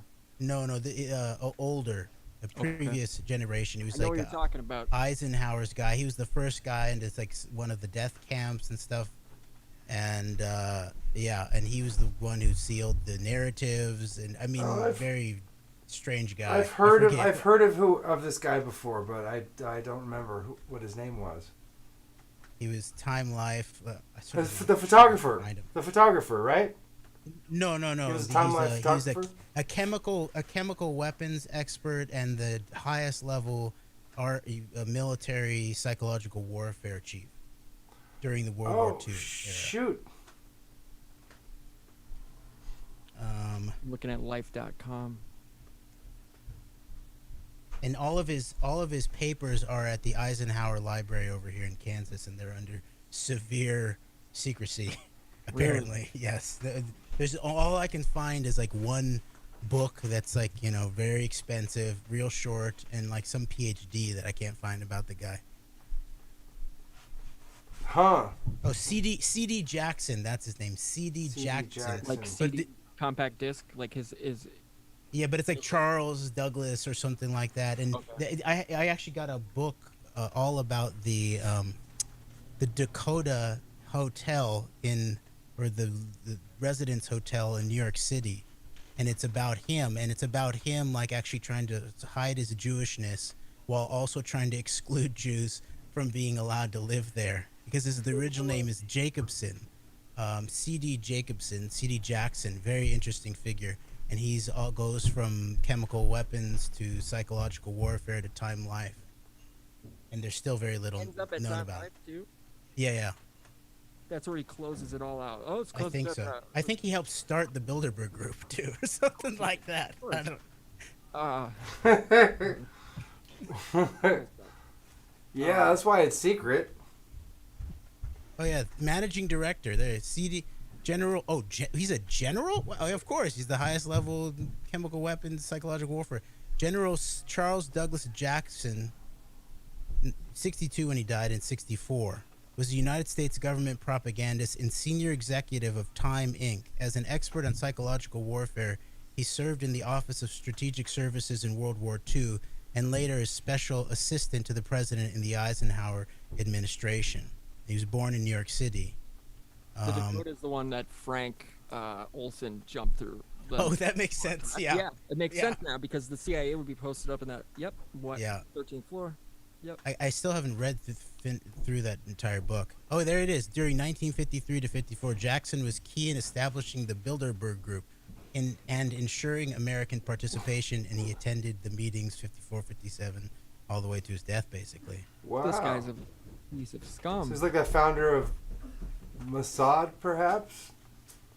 No. Secret. That's the only thing he didn't do. Speaking of, when did the Mossad actually come into the when was it like founded, kind of? Well, probably it was founded right in the very beginning there. So right when they're making the nation state, correct? Yeah, I think so. And it's interesting because it looks like the maybe, I don't know how this all went down, but the U.S. was working with the former head of Nazi intelligence, Galen. Because Galen had the networks, he had all of the counterintelligence networks in relationship to the Soviets. And so he was brought into the American fold. And I think he was actually involved with helping stand up Mossad. I'm not sure about that, but I mean, it's interesting because like the networks that started Israel were obviously already well established. Right. The fact that the Rothschilds actually owned some 50% of the land or something, like, and created the imperial document, to solidify the deal for Israel to be founded in terms of the Balfour document. So obviously those Reinhard Galen, is that his name? Yeah, Reinhard Galen. Reinhard. Okay, I Yeah. was like, where is his name? It just stumbles into my brain. Oh yeah, and I wanted to look up the name of the 9/11 paymaster who also was involved in purchasing the Zapruder film for Time. Wait a minute. Yeah, this doesn't. So the guy, the paymaster. Feinberg. Yeah. Kenneth So what's the Feinberg. Look him definition up. of a paymaster? Oh, he was in charge of, because they didn't want any, because after they did 9/11, probably Israeli military intelligence is like the chief institutional fixed point of reference for that. After that, then they had all these potential victims' family members legal cases. The Silverstein was dealing with stuff. The airlines were dealing with stuff, and so they wanted, and there was the one federal judge who's basically going to be in charge of all of the cases. What's his name? The 9/11 judge. Oh man, I can't remember. I'll look it up too. And he worked with the U.S. government to basically discourage any of the family members from actually taking it to suit and to a trial. And so they offered up all this money. They put these billions of dollars together to be distributed to the family members, basically hush money, really. Right. You It's like know, it feels like that's like a civil suit come at you, you know what I mean? Sort of situation where it's like we're giving payouts to families. I remember that happening. yeah. Payouts to families of the victims. Um, yeah, I don't know. The first thing I get come up new 9/11. Alvin Hellerstein Alvin is Hellerstein. the name of the judge who, and his son was actually involved with the Israeli military intelligence company that was at the epicenter of the quote unquote 9/11 security airline breakdowns, ICTS. And his son was involved with them. Man. Total conflict of interest. But the paymaster, his name is Kenneth Feinberg. And you should see all the things. He was involved with the big oil spill in the Gulf. Of course. But also, I believe, Zapruder. But I can't remember exactly what he did. But I think he bought it for time. It's Palms. Oh, that's a radio show host named Kevin. You said Kevin Feingold or Fine? What was it? Kenneth Feinberg. Kenneth Feinberg. Okay. Yeah. I had Russ Feingold on the brain, bro. Yeah. Oh God. Kenneth. Agent. He's the court appointed. Feinberg has served as the court appointed special settlement master in cases including Agent Orange product liability litigation, asbestos personally injury litigation, and I don't know what DES cases are. The town that I lived in with my ex-wife was the Agent Orange town, Anniston, Alabama. Oh shit, dude. Yep, where it's in Monsanto we could see from our front porch. Wow. Literally, it Oh was my gosh, disgusting. dude.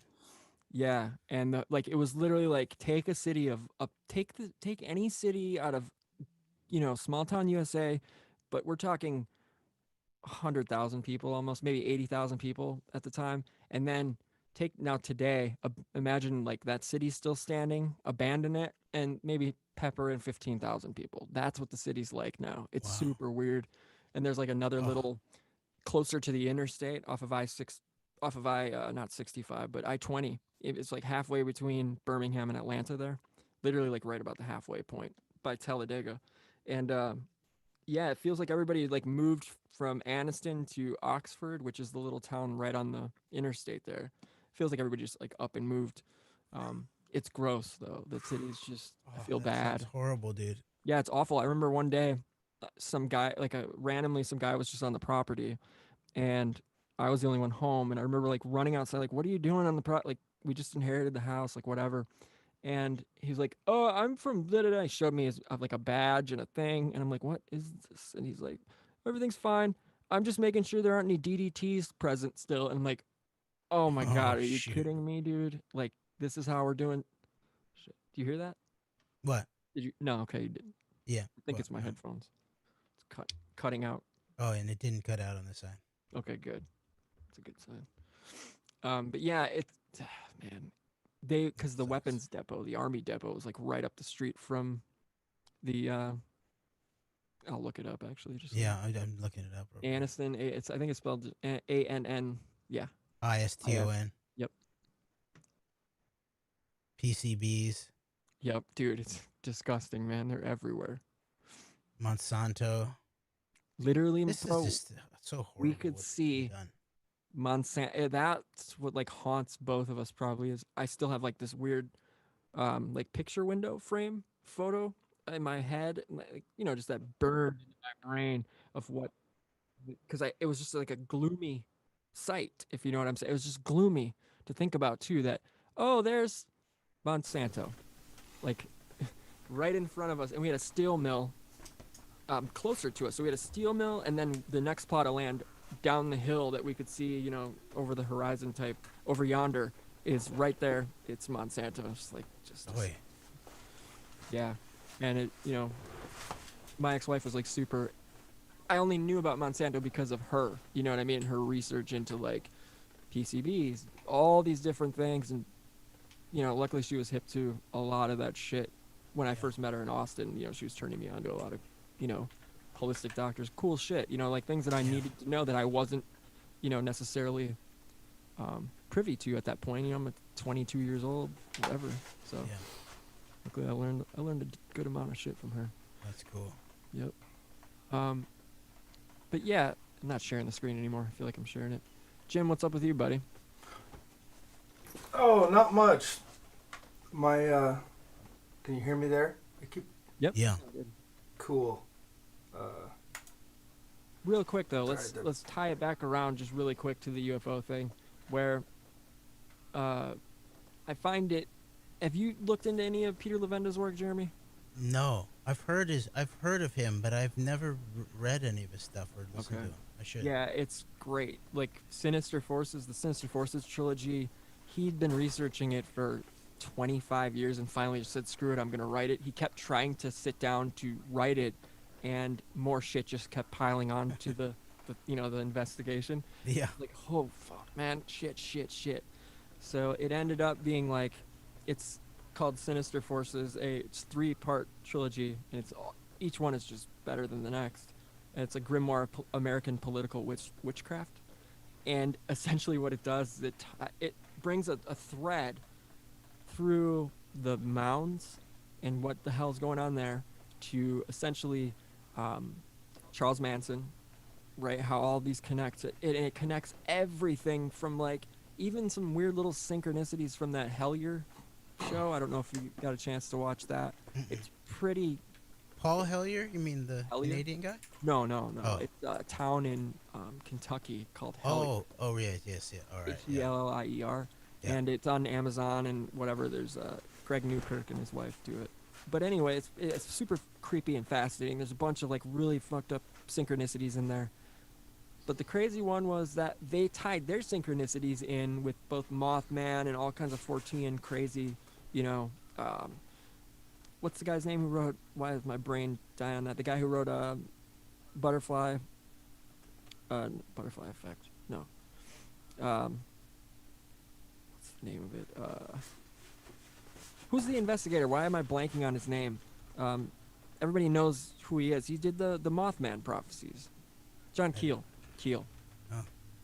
Blah, blah, blah. Okay, so this little part of the world where Point Pleasant is, and Levenda digs deep into this, as well as like West Virginia, the Ohio River Valley or Basin or something like around there.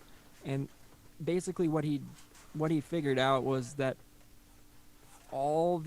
this area has like a weird connection to serial killers, basically just crazy, right? Like outright crazy, like a whole town.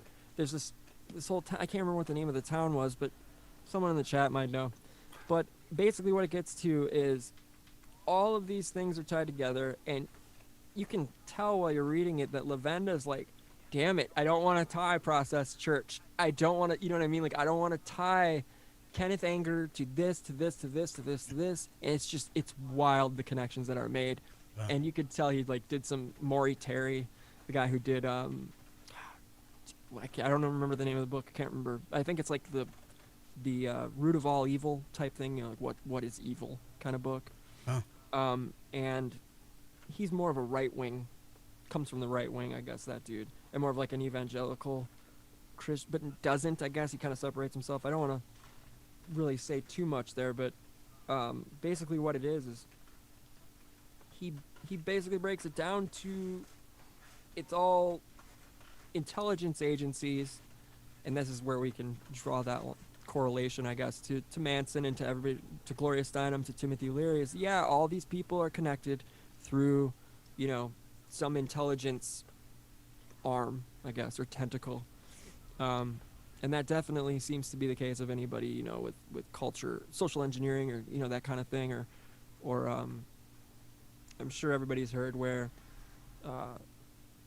people, I don't know if it was Mark Devlin, but breaking down rock stars and their connections to the intelligence agencies, like Intelligence Dave and Grohl. royalty. Yeah, we have a lot on the books. Like we're on the record, we got Jim Morrison. His dad was, Army the or Gulf of Navy Tonkin general. admiral. Yeah, Admiral. we got him. There's a million Sting and his connections to, yeah, they just go back further. Copeland. So many, yeah, it's insane. And there's the MK stuff right with the kids and the rock stars and all that crazy military base. Wait a minute. Sort of Wait, stuff. what are you thinking of? What do you know? I think it was Kathy O'Brien was talking about it. Maybe See, growing up and being taken to this military base where they taught her how to play the guitar, where she was supposed to be a country music star, and it's where they taught these you talked to MK. Kathy O'Brien? I didn't. It was from an interview that she did. I watched it a long time ago. What do you guys think of Kathy O'Brien? Jeremy, do you have an opinion? Do you know who this is? Yes, it's interesting that one time at during We Are Change LA years, there was a proposal to do an event about MK Ultra, and with the key speaker being Kathy O'Brien. And then what was very interesting, and they added this on, and I didn't know about what was going to be involved with this. It was Roseanne Barr was there, and she said that she had a history of mind control or abuse or something like that. Now we know that she has DID, person multiple. Oh, multiple. Diagnosed. That's right. Wow. And then what's interesting too is then they had this guy who was now, and it looks to me now that he's very much Scientology associated psychiatrist who did a book about MK Ultra, and it's so strange. The beginning of the book basically says he thanks U.S. intelligence or something like that, because without them I would be in gulag. It's the exact phrase that he uses. When it was and this event was very strange. I didn't there's all these guys in the back with the black suits and stuff like that. It was basically Scientology, and they looked like they were doing some kind of event security, or at least sort of some kind of security for her, maybe even. And the whole event to me struck me as a sort of a psyop of some sort. So wait a minute. And I didn't know what to think of her. She seemed interesting, but to me, I could feel like the innocence of her heart actually when I talked to her. But I got the sense she was handled still. I wonder if what's his name, what's Mark something. Her husband slash handler. Handler. I mean, handler seems like right.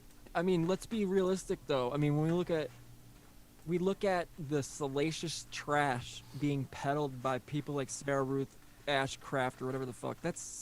Her initials are SRA. People, get it together. Satanic ritual abuse. Like, come on. That's a tell. It's like the Dr. Andy Kaufman shit.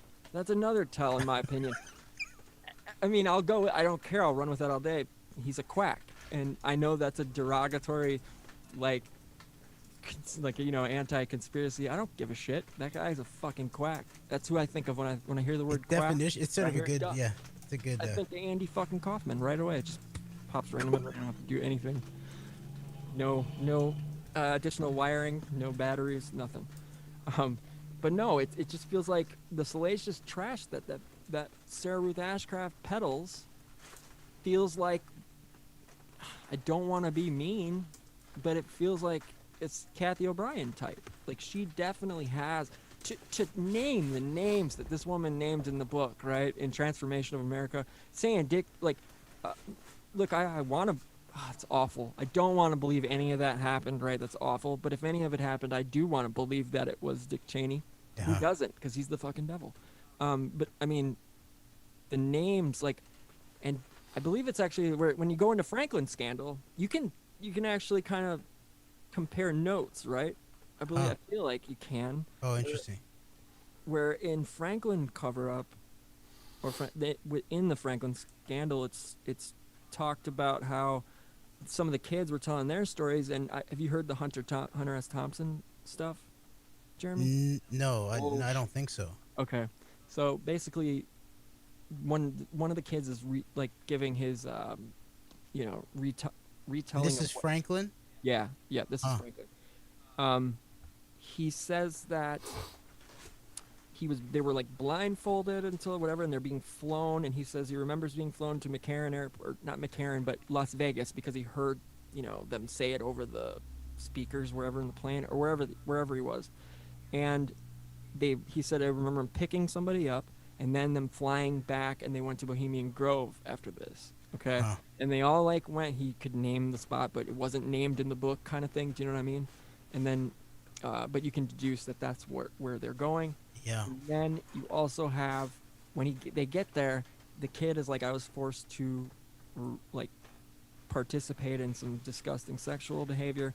And then he said, Hunter, the guy who was filming it, he words it like that. The guy who was filming didn't want to have anything to do with this, but it felt like he was forced to film it, which was him, I guess, sodomizing another boy in front of another dude while this dude was behind the camera for the whole thing.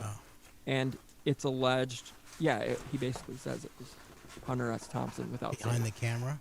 Yeah, but he didn't want to have anything to do with it. It was lit. And when I'm thinking about this, I'm going, oh shit, no, can't believe, no, I can't buy this one bit. But then, so I wrote it off, and then I'm doing a little bit of research. I'm like, oh shit, and then I'm thinking Fear and Loathing on the campaign trail. Oh shit. That makes why was this guy never targeted? You know what I mean, kind of thing. Yeah, all the shit he's talked. How is this dude still walking around? Well, if there's any blackmail out there, he's sort of a made man. It's interesting that then puts him in the Zapruder role at some level, potentially. And I mean, it's obviously not the same because it's not the same scale. It's the same playbook, right? I mean, it is technically. Yeah. So yeah, I mean, I don't know much more about Zapruder. What's the deal with Zapruder? Like his background? Have you looked into it at all, or? A little bit. Like his daughter put out a book fairly recently, and I ran into it at the library, and then I looked into it a little bit, and he was 33rd degree Scottish Rite Jewish Freemason, and he took the day off and went to actually the location of his offices I think is important too, because in a lot of these kinds of deep events, the things that are talked about the most are usually sort of pointing you either 90 degrees or 180 degrees, either just geographically or theoretically in the wrong direction often. So we drove through Dallas with one of my best friends, Joe Gell, on the way from the East Coast to LA, and we went through Dallas and visited Daily Plaza. It looks like Hollywood studios to me. I mean, the way it looks. It's not like anything I've ever seen in a big city in the United States, where it looks like it was built as a mock-up of the center of a town. Right. And now they have the museum. They have the official museum in the book depository building, and then there's the conspiracy museum across the street.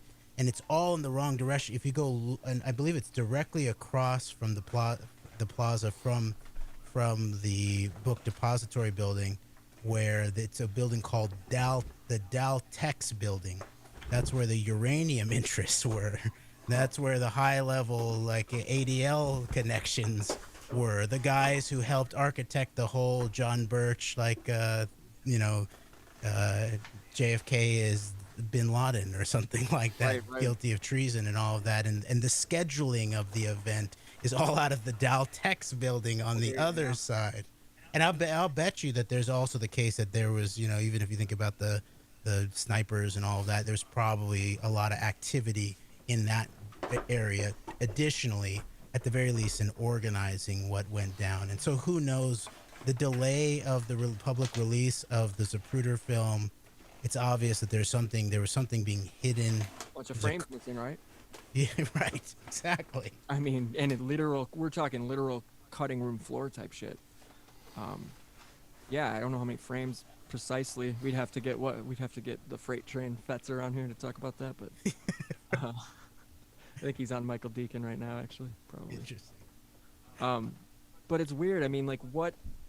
So I can't even imagine. It does, from what everybody's told me too about Dealey Plaza, it does feel. They've all said it has like a surreal, kind of like Alice in Wonderland weird vibe going on. And yeah. Dallas is sort of strange in general. It has a very strange. There's an interesting something Bellums, the East Bellums or something like that, which is like the art and loft district, which is sort of interesting. But overall, Dallas has a very dark vibe to it. To me, that's what it felt like. And then Dealey Plaza just really feels like they slapped up some kind of place that's a good place to murder the president eventually. It sort of felt like Epstein Island shit. Yeah, right in the middle of Dallas, yeah. Oh man. So if we look back into, so Zapruder is just a random. Supposedly, right. That's the story. He's just a random clothing industrialist, you know, guy who makes clothes, and he just heard the president was coming, grabbed his trusty camera, got set up, and takes the film that changes the world or something. Now, wasn't it released, I think, on Geraldo's show? I think it was like... Oh, right, Geraldo's involved too. Right, wasn't he? He's also Epstein adjacent, I feel like. Oh, he's gotta be. He's gotta be. I mean, put him... It's hilarious. I mean, he makes a phone call yesterday. What is it, to Trump? I remember I heard he called... Yeah, he's reassuring us. He calls Trump to make sure, for us worrying that he's not going to step down gracefully, to tell Trump that, you know, just to reassure the American public that he is actually going to step down at some point, and he's not just gonna. Yeah, that's we had to make sure sick Geraldo on the case, but but yeah, I'm thinking, what is 1975, 76? I feel like Zapruder was -4 that year, or 5. Sounds about right. It's interesting. Then Dan Rather had a whole history with the Kennedy assassination too. What's his if you go look up the Daltex building, actually you can see the exactly. Oh, that's interesting too. Now you see, you definitely see the 6th story of the book depository building there. So it's exactly 180 degrees. But now towards the upper right, you see the nice pyramid. You want to share your screen or no? Let's see here. Yeah, here. Let me go for it.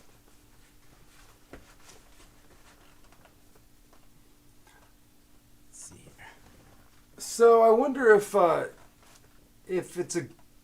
Google is time traveling, and like, you know, the book depository is like a Google asset in the past, perhaps. I guess it's not. Oh, there we go. Okay, cool. Weird. Maybe not. Well, it's definitely mapping the future that will then determine the then past. Yeah, it's just a timeline. Yep. Like retrograde causality? Retro causality. Yeah. Zapruder, who shot it, had his offices on the 4th floor. Okay, so. Oh yeah. Okay, yeah. And let's look up who's Okay, there's Anniston, Alabama. Daltex uranium. Oh shit. Oh yeah, this is some weird shit. Oh, there, the floor right below. Yeah. Morris Jaffe had help from LBJ's connections in Washington to get his alleged. Name? Really? Why do I know that name? I don't know. Weird. I know that name. the Evitts. Oh, that's super weird. That Jaffe name. Where? What connection? I wonder. Oh, Atomic Energy Commission. Let's see here. Climax Molybdenum Company. Jaffe Associates. That was a great pronunciation there. Yeah. Climax, Colorado.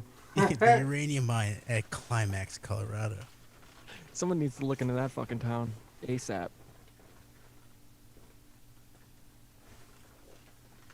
No, I basically, essentially, I remember last week showing you were talking to T. Krulos about the Denver airport, and my neighbor, who was an MP, he was actually stationed in Colorado Springs for a while, and he told me that he was stationed, they had him stationed at the Denver airport, and he was actually down in the lower levels, and he had no idea what was going and what was coming. It was just his job to guard, like, not a crossroads, but like a, you know, you can go separate ways kind of situation, like one of those, just one of those points where you're running, you're walking through giant tunnels, and you can go 3 different directions, kind of like a split. And he had to guard there, make sure nobody came and nobody went. I'm like, what did you? And he's conspired. Well, we'll leave it at this. This was in October 1st, 2017. So having this conversation with Alex probably October 3rd, 2017, when we're outside on the stoop going, nope, this is totally effed up. There's something really wrong here with the narrative here. Like, it's totally off. And then I started asking him some questions, and that's how it got to DIA and what's actually down there. But yeah, he was supposed to guard that spot, couldn't do anything. I was like, so you didn't see it? He's like, nope, but there's definitely big ass tunnels, and definitely if they had me down there guarding it, I'd have to assume it's for, I don't know what they're hiding, but that's a big epicenter too, military wise too. That's what I'm saying. That's what they say the new CIA's headquarters is over towards right. towards Don't they have it Denver. near not Raven Rock? That's one of the continuity of the COG centers. Right. Raven Yeah. Rock. And then it's a dumb, right? It's a deep underground military base. And then we've got what's the one in Colorado, Jim? Is that Los Alamos? No. Cheyenne Mountain. Cheyenne Mountain. That's it. That's what it is, right? That's Sirius Command Center. Yeah. Yeah. NORAD. NORAD, yeah. It's a mispoint. I used to watch a lot of Stargate. Oh, yeah. You could never watch That's it. in Stargate. No, I used to love Stargate. Great show. Yeah, I forgot about that show. Who was in Stargate? Was that Scott Bakula? He was in, I think, one of the Stargates. It was also the guy, MacGyver, was like Richard Dean. Richard Dean Anderson. Yeah, that is it. Okay. So, are we looking at something about Daltex? Yeah. Yeah. We're looking at the. So is Daltex? I mean, it's short for Dallas, Texas, but it's a company? The building. It's a building, yeah, and I think it's the company that owned the building or something like that, and it's right across 180 degrees from where Zapruder was at. Zapruder film. Did he film it? Yeah, and also where Oswald was supposed to be, up in that window 6-story right there. Yeah, we've got few too many. I put. What would you expect, like in a case like this? I mean, sorry, go for it. Oh, I randomly threw Daltex into an anagrammer, and some of the anagrams are taxed, exalt, axle, delta. Delta. Delta. Yep. Axle. Huh. Deal. Huh. Lated. Yeah. I'm not sure what lated means, but anyway, just kind of a random. You have a gematria calculator too, or no? I wish. Oh, it's at 501 Elm Street, on the northeast corner of Elm and Houston. Zapruder's dressmaking business leased the 4th and 5th floors of that building. On the issue of who ran the Deltex building and could have provided the snipers with positions, I would say more who organized the entire event. That's what I would say. Zapruder was not the only interesting person connected to the Deltex building. The co-owner of the Daltex building was David Weisblatt, a major financier of the Anti-Defamation There you League. go. They're always up to good things. We Oh, know, yeah. which has ties to Israeli intelligence and is a key part of the Israeli lobby. The Israeli lobby hated Kennedy for going after its nuclear arms program, and his brother for going after AIPAC itself, actually. The Israeli, it was before AIPAC, it was known as AZEC, I think. The Israeli intelligence agency Mossad had close ties to the CIA. A number of firms in the Daltex building used the phone number of one Morty Friedman, who is active in the Zionist community and who was behind the Dallas Uranium and Oil Company, which was possibly helping Israel manufacture weapons. Friedman had other suspicious connections. Morty. Zapruder was a Zionist and a high-degree Freemason, as well as a member of two CIA front organizations and the business partner of Jean de Morenschild, the wife of Oswald's best friend in Dallas, who was also CIA. He was a friend of the mother of Lyndon Johnson's secretary, Olga Femer, I never heard of her, who spent many years working at Nardi's in Dallas. And he was, through his CIA front groups, linked to the owner of the book Depository, D. Harold Byrd, Oswald's Russian CIA friend, George de Morenschild, the woman who swore in Lyndon Johnson. Okay, so there's more here. But I always think that that's an interesting geography there. A little too convenient. Yeah. What a stage. Yeah. That's What a mess. that's just crazy. I mean, the whole thing. Like, I'm just kind of imagining it like the, on Back to the Future, the courtyard, Universal Studios, Yes. like town square. Yes. That's exactly what it felt like to me. Wow. And I grew up in Los Angeles, so I'd been to Universal Studios like many times, and this felt faker than that to me. Yeah, I kind of. mean, you can see there's a little bit of grass space, but it's very like in the middle. It's basically streets. It's not really meant to be hung out there. There's nothing really going on over here. It's just a thoroughfare, really. Yeah. That's okay. So that's just a normal thoroughfare. It's super close to the interstate system, though, correct? Like right by 35. Yeah, I I think so. It's a stage for some bad actors. And maybe it just feels like a stage when like you're walking there and you're not meant to be walking there, or when they have the president drive through there and everyone's set up. Oh, and by the way, Umbrella Man, the best allegation I've heard of who Umbrella Man is the only confessor we have to September 11th, Michael Harari, the long-term Mossad officer. Wait a minute. was We had to supposed- back this up. He Rewind a little confessed to 9/11, apparently. bit. Who did? Michael Harari did. To, Harari. Finally, Yeah. He's dead now. closure. What We is- have closure. We don't have him on video, but We have him confessing that Mossad is responsible for this. here's the allegation is that there's an ex-Soviet nuclear intelligence officer named Dmitry Kolosov who has also said many things about September 11th too, but he was in Thailand, he said, that during that time of September 11th, and actually working for Harari in Southeast Asia. And also he attributes a lot, like things like the Bali bombing, to Mike Harari, and then Mike Harari's patsies as the ones who are being blamed. But he says that the morning after September 11th, that Harari was celebratory and basically confessed to it. So it's hearsay, but it's the only time I've ever heard anyone say that someone confessed directly to them that they helped do 9/11. And in this case, the figure fits in.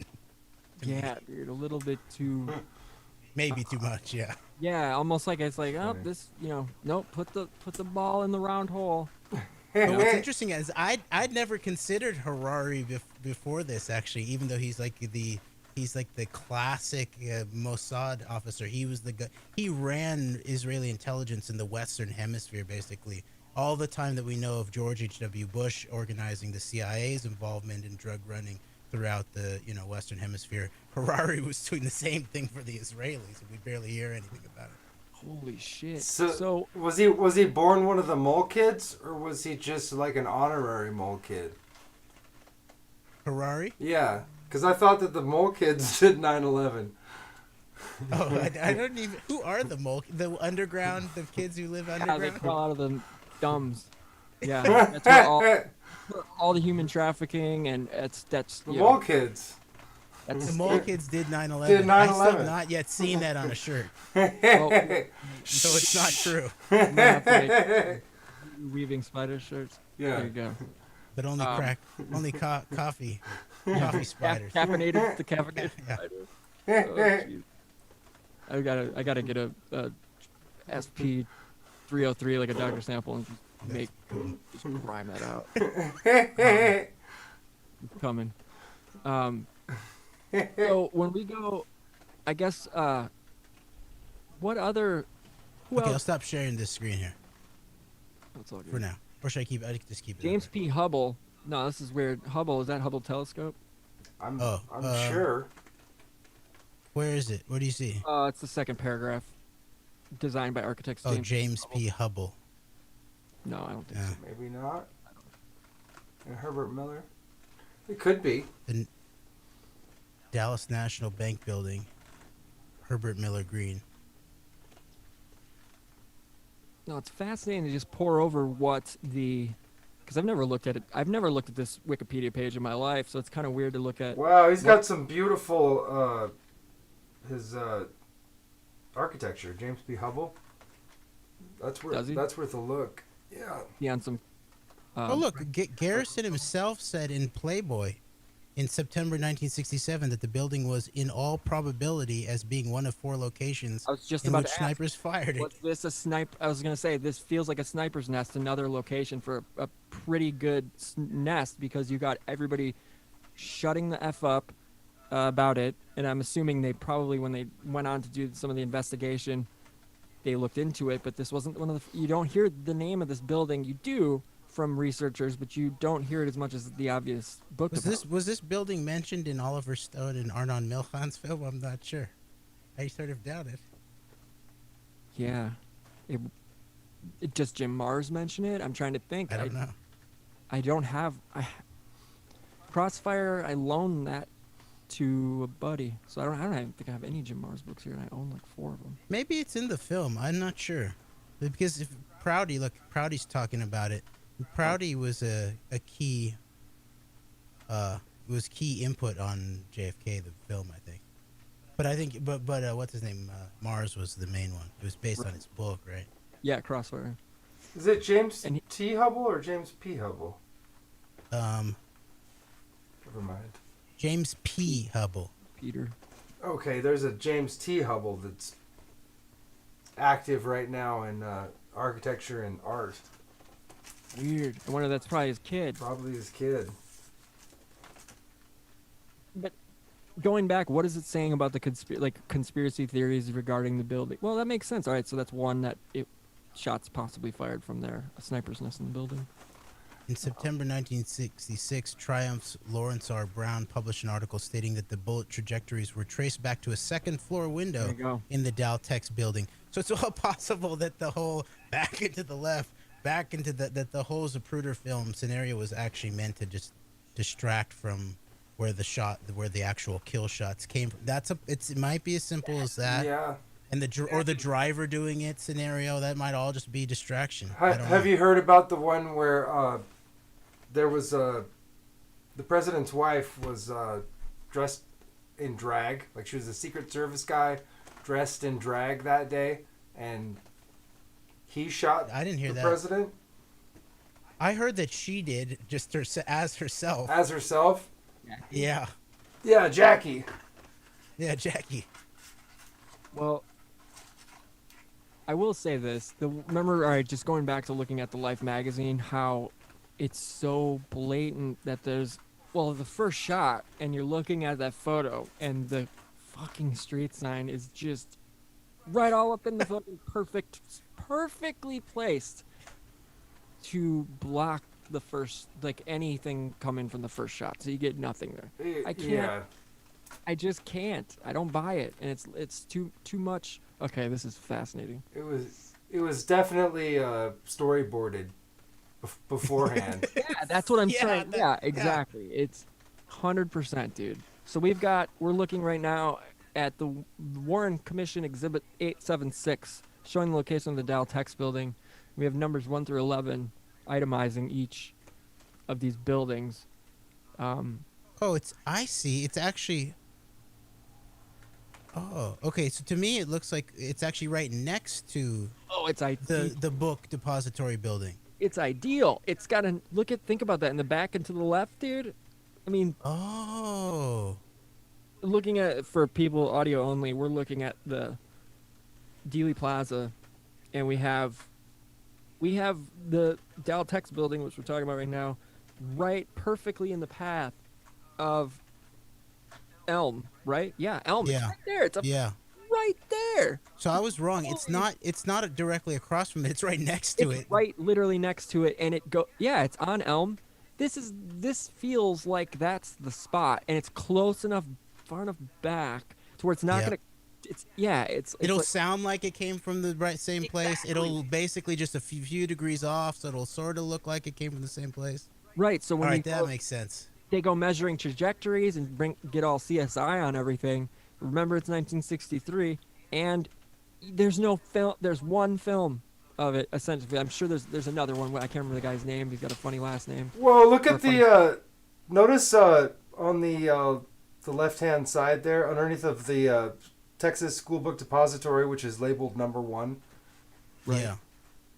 There's a 9 and 11 right next to each other. It is. Pergolas, Totally. Yep. Pergolas, whatever that is. I don't know. Pergolas is a park. The park, Okay.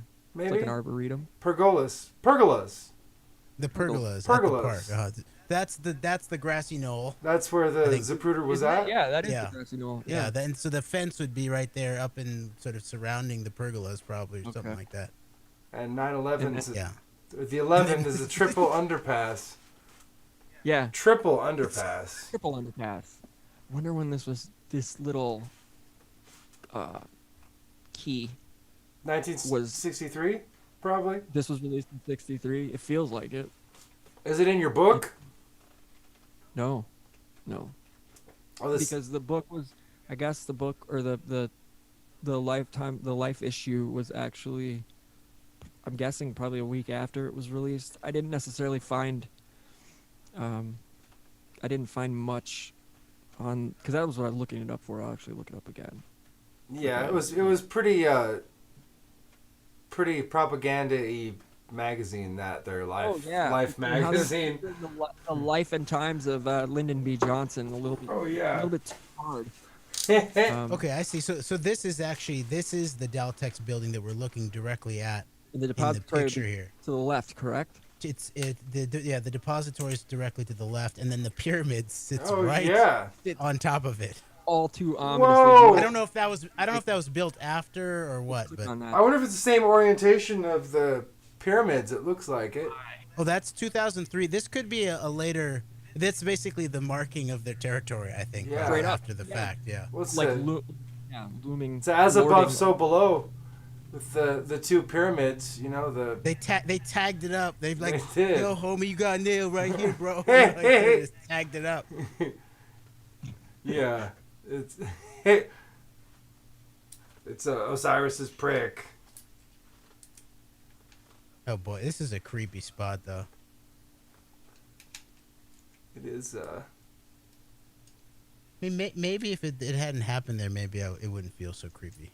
Guys, it came out January 1st, New Year's Day, 1963.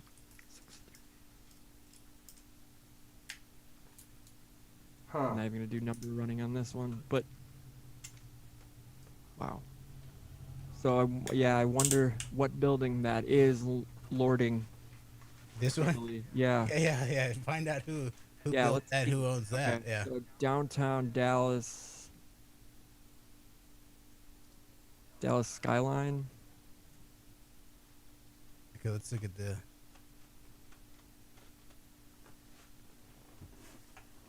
So that's right there, the West End Historic District. and that's from the southwest, that photo. So there you go.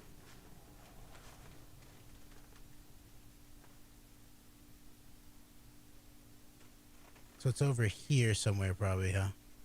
Well, wasn't that last photo shot? It says from view from the southwest. Yeah, so it was from here up to So- here, and so like here's the So we're depository. looking, yeah, we're in that direct path So it's there. somewhere over here, probably. Yeah. Okay, so let me see here.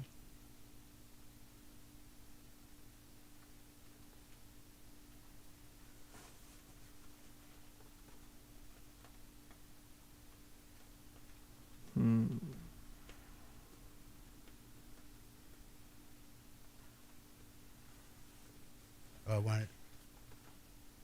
What was that guy's name again? What was else was he involved in? Oh, that's. I just wanted to complete the loop on the 9/11 paymaster also being involved with. Oh yeah, there it is. Okay, Feinberg, also one of 3 arbitrators who determined the fair market value of the Zapruder film of the Kennedy assassination, and was one of 2 arbitrators who determined the allocation of legal fees in the Holocaust slave labor litigation. He is a former lecturer in law at a number of U.S. law schools. Feinberg was the chairman of the board of directors for the John F. Kennedy Library Foundation. Oh, isn't that sweet, too? He's a Oh, look. He's He a worked dirt- for 33 months entirely pro bono. Oh my god. For September, yeah. Everybody, we drop all these mics as hard as we can and run away from the Confirmed. building. Because this is the most egregious shit I've ever read in my life. That's September 11th. Yeah. Tagging up Wikipedia. They're doing it. Okay, yeah, this is Wikipedia, guys. Okay. Jeremy, do you want to read this line? This is straight up verbatim out of Wikipedia. Which one? The September 11th. Yeah, read victim? that Okay, again in its whole. We're looking Okay, up. let me highlight this right Oh here. my god, dude, this is egregious. So first, he did help determine the fair market values of the Zapruder film of the Kennedy This is assassination. J.D. Feinberg, right? Kenneth Feinberg. Kenneth Feinberg. Yeah. And then September 11th Victim Compensation Fund, appointed by Attorney General John Ashcroft to be special master of the fund. Feinberg worked for 33 months entirely pro bono. That sort of sounds like the Israeli intelligence working pro bono on protecting all of our hospital data right now. That's so There sweet. you go. Kind of funny. Oh, that's right? so nice. So nice Yeah. of them. Thanks, guys. They're like criminal defense lawyers. They're just like helping the downtrodden. Really Hey, sweet. Okay.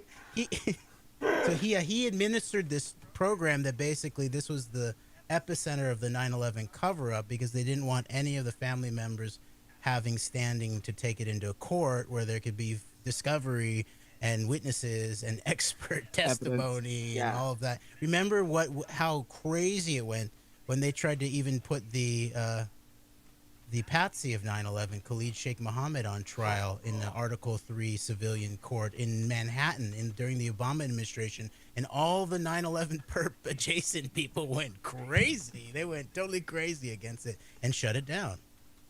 So, and then the judge who oversaw all of this stuff was, what's his name again? Oh, I forgot his name. What was the name? Elite. No. What's his name? Wasn't it O.J. Simpson's Ito? judge? Ito? No, I'm thinking about the federal judge who all of the 9/11 trials. We looked him up before. I can't. Oh, here, there it is. Hellerstein, Alvin Hellerstein. Here we go. Look at and watch this. Alvin Hellerstein, son, ICTS. Okay, so here's well, let's first see this. Okay, Alvin Kenneth Hellerstein is a senior United States District Judge of the United States District Court for the Southern District of New York and has presided over several high-profile cases. Hellerstein was born in New York City, New York, to Rose and Max Hellerstein and is an Orthodox Jew. He attended the Bronx High School of Science, graduating in 1950, Columbia College, Columbia Law School, JAG Corps, U.S. Army, president and chairman of the Board of Jewish Education. I'm not sure what that organization's about. Notable cases, World Trade Center. In 2003, Hellerstein agreed to hear a consolidated master case against 3 airlines. ICTS International. It says Deutschland, right? Okay, so let's look at that. ICTS Deutschland, right? ICTS International is a Dutch firm that develops products and provides consulting and personnel services in the field of aviation and general security. It was established in 1982 by former members of the Shin Bet, Israel's internal security agency, and the El Al airline security agents. Okay. And Pinkerton's airport security firms, the Pinkerton. World Trade Center owners, and Boeing company, the aircraft manufacturer. Pinkertons. Definitely the Pinkertons. Same What is Pinkerton. what is going on? That's the same Pinkerton. It's the same. I know it is. It's the That's same crazy. security apparatus or whatever the hell. Keeping it in the Is it family. the same one that the didn't the Rockefellers use Pinkerton? Oh yeah, Pinkertons. It used to be like the Secret Service, sort of, back Yeah, like they protect. They were the security apparatus for anybody that was. 100, 200 years ago. Yep. They're, and you know we don't. It's funny we don't. Like it was a private security.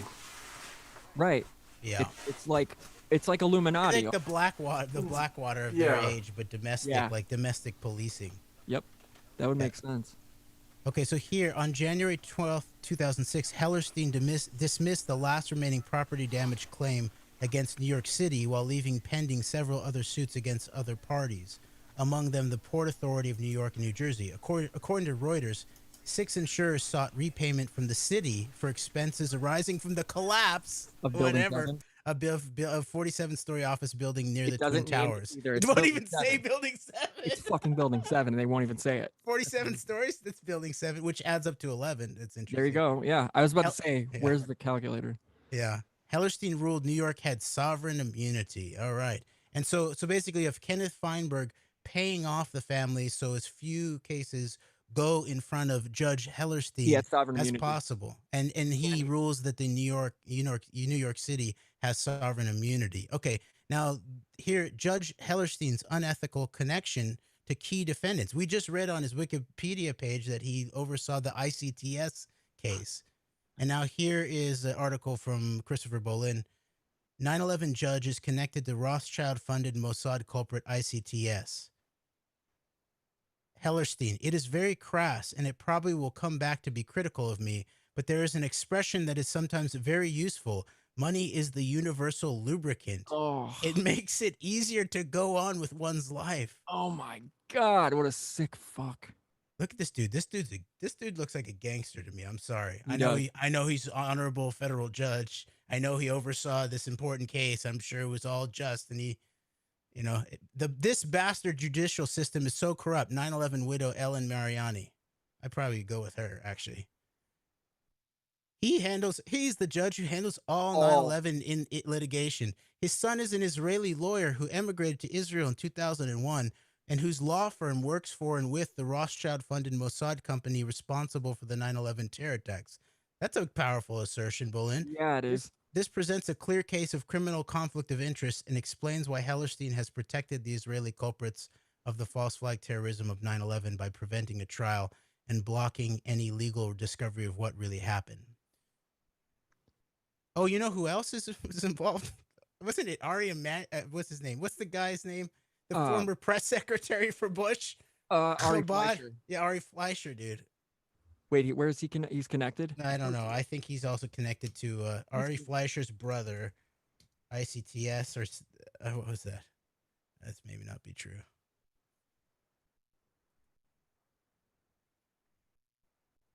Oh. No, it's not. It's not the same connection. Okay. I think Ari Fleischer's brother is involved. Well, I forget what it was.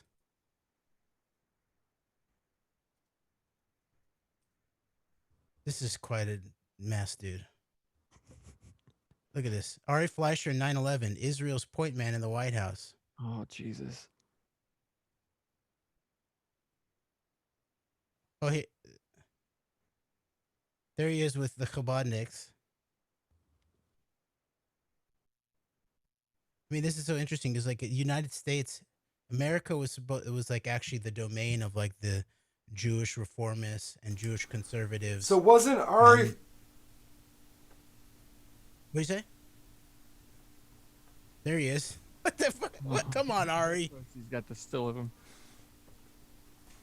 Hook 'em horns. That's what it means. It just Oh, means. sorry, it's guys. a it just There's means Chabad Hey. beliefs there. horns. Chabad's- here's wasn't Ari his Fleischer's brother? Yeah, here's his brother. Michael I've got a- Fleischer. He looks, dude. I trust him with. Sure, he would be a great babysitter. Yeah.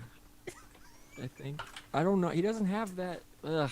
He just. Ari Like, Fleischer's older brother, Michael Paul Fleischer, has been president of the Israeli-owned Bogan Communication International Incorporated of Ramsey, New Jersey since 1997. what do we know about this place? Bogan Community. Bogan's product line includes sound processing equipment through its European operations, Speech Design GmbH, a German company with subsidiaries in Switzerland and Israel. It develops, manufactures, and distributes voicemail systems, as well as unified messaging digital voice processing systems. In 1996, a manufacturing subsidiary, Speech Design Israel Limited, began production of some of Speech Design's product line in Israel. Oh, that's so sweet. Look at those voicemail systems. Yeah, right? I'm sure Israeli intelligence has nothing to do, no access.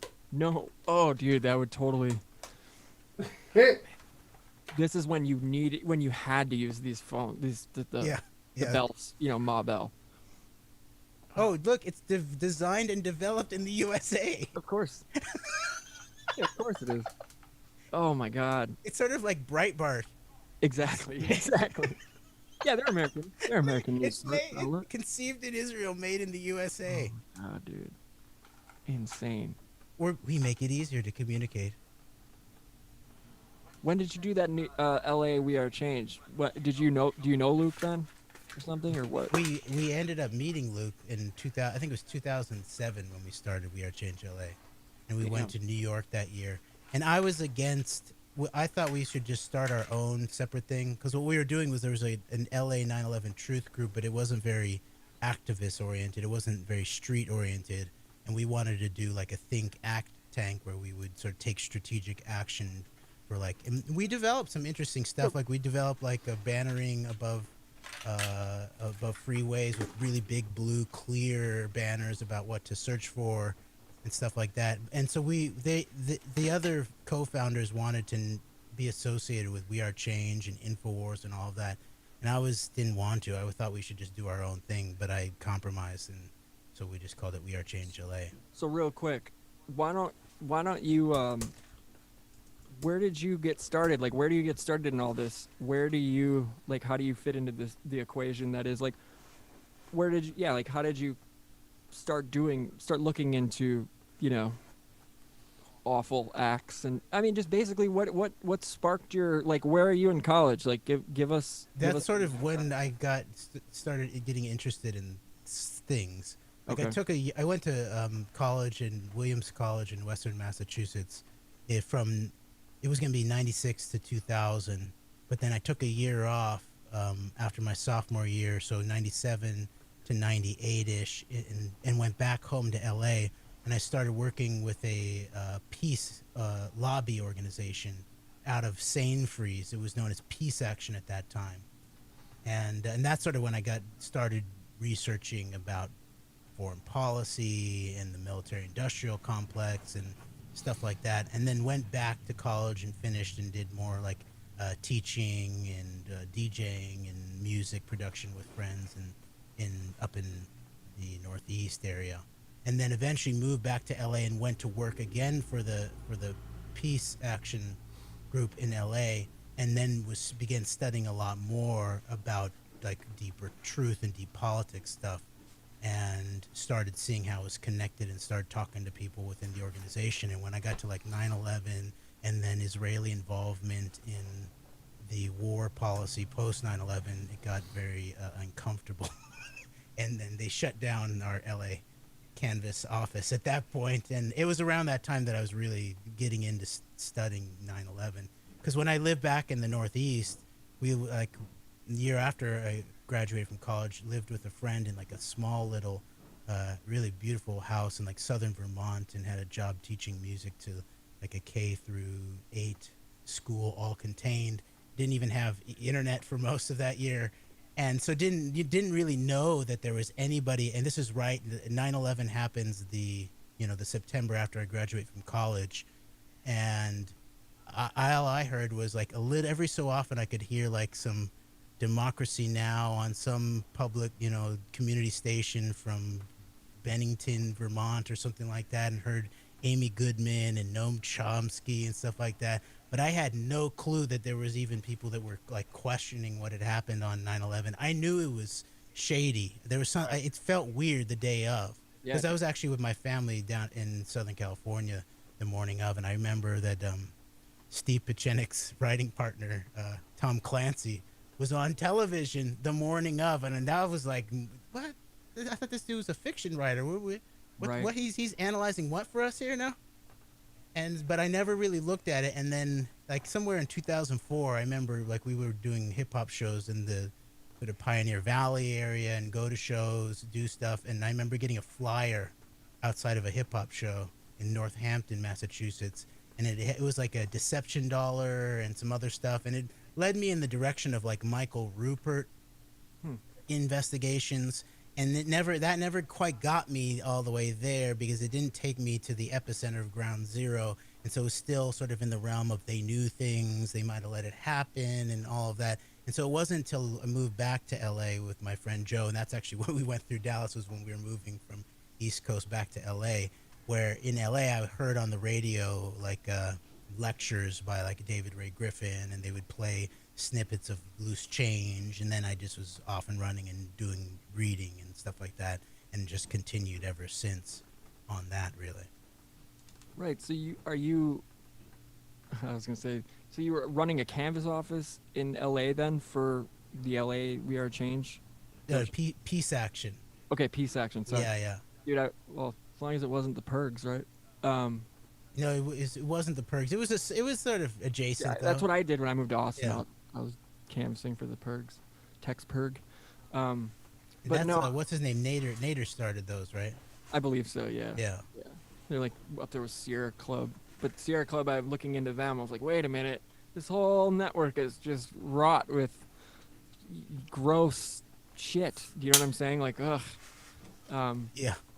Ugh. That's about the time when I started understanding like the hangouts and the cover and the left deception and all of that. And there there was We Are Change, and a lot of 9/11 truth was at that time began to be severely, sponsored or umbrellaed under like InfoWars, Right. and sort of like a more right wing orientation. But it was still like you were still hearing on the left, like Pacifica Radio, little bits here and there. Right, and I remember that. That was a weird time because it was like, because I come from the left side of it too with Noam. I remember I had like 4 Noam Chomsky books when 9/11 happened. I remember like I was into. It's just in a weird stage, but I remember being like, oh, this just doesn't feel right, kind of thing, There's just too many coincidences here.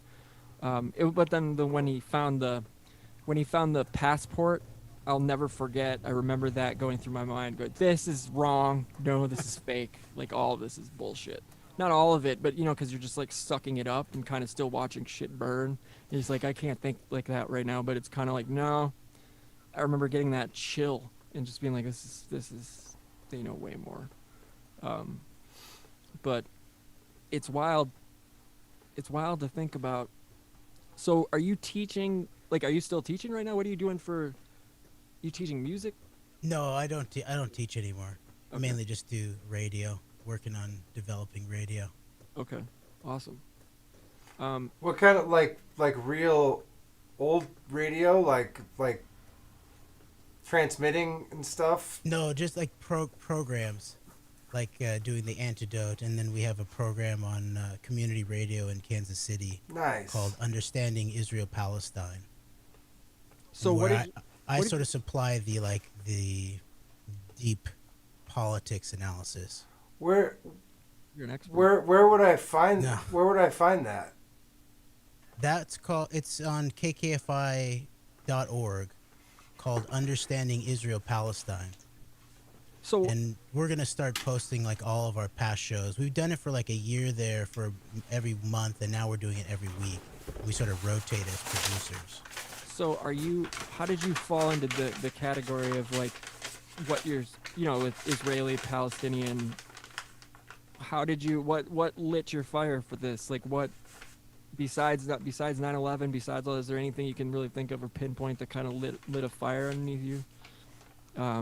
Just investigating 9/11 and the wars and all of that. And I was raised Jewish in Los Angeles, and had my bar mitzvah at the same temple as what's her name, Mae Brussel did, where her father was the rabbi there. It was her old school temple there, and I remember it was my bar mitzvah was right around the same time as like the Gulf War.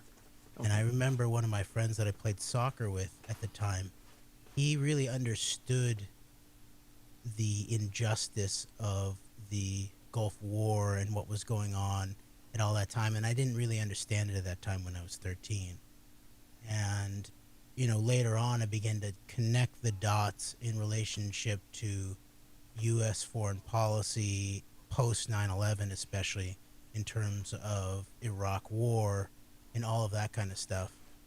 And so then just discovering more and more about that then began to head in the direction of Israel intensely. And I think being as a Jewish American, it was doubly difficult to maybe psychologically or emotionally to deal with the American aspect, the sort of in quote unquote inside job aspect of 9/11, and then also to begin to put together the pieces that even that was very likely sort of a limited hangout for the fixed point reference, which was very much more likely in Israel.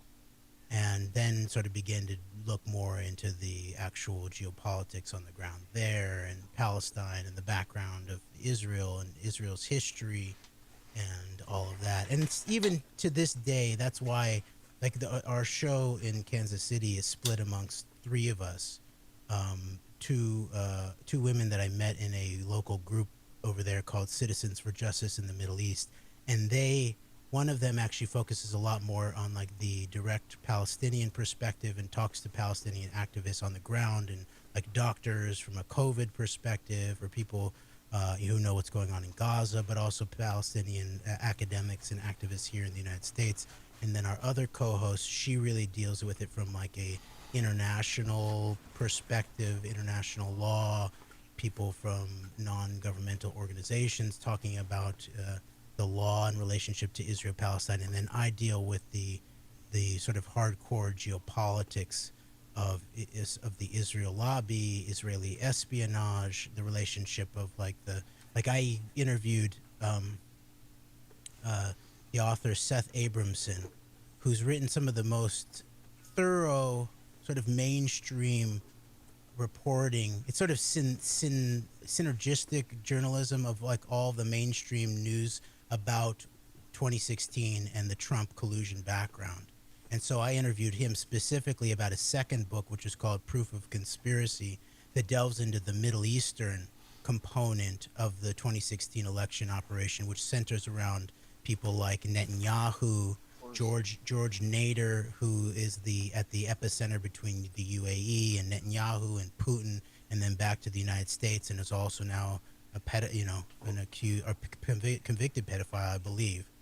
And so I sort of cover that kind of stuff for that show. And so at first I wanted to cover more of like the Palestinian perspective, but then I also realized that my strength is to be able to speak from an actual American and also a Jewish American perspective, and help other Americans specifically understand that this is not just about over there per se. And that's usually the way I've seen like the sort of left side be totally controlled by basically that all the charities and non-governmental organizations are all focused, the liberals to the left, on those poor people over there, and away from the actual lobbies and powers over here that maintain the power structure, and especially in relationship to something like 9/11 and the wars in Israel. That is so obvious. And so as a American and as a Jewish American, I feel like it's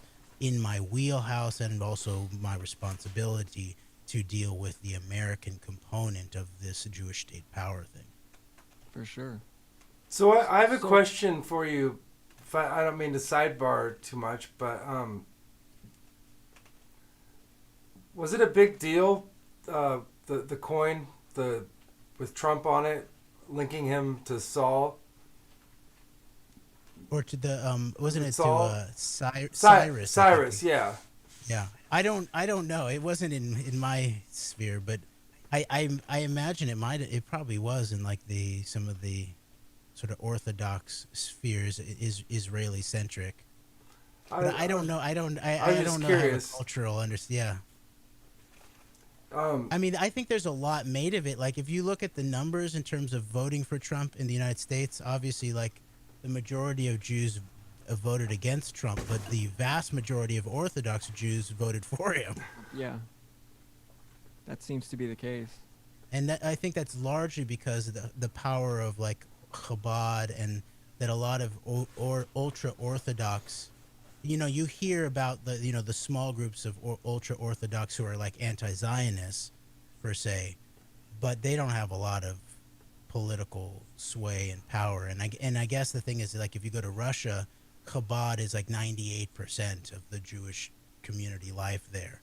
So they are massively in power there, and they're at the right hand of Putin too, in terms of Berel Lazar, Putin's rabbi. And so that's a lot of the research also that I've been working on, is seeing this multipolar shift in dynamics where Israel becomes the hinge point. It's almost like where, Rothschild City of London, they helped create Israel, and then Israel becomes this hinge point between the West and towards the East, and the Belt Road initiative, and China and Israel and Russia and Israel, and still the U.S. and Israel and England and Israel and all of that, and sort of this, and the technology, and the new Apple chip, it looks like it was also designed in Israel. Yeah, So at some point I thought didn't we design the internet here in this country? Didn't Right. we help design the personal computer?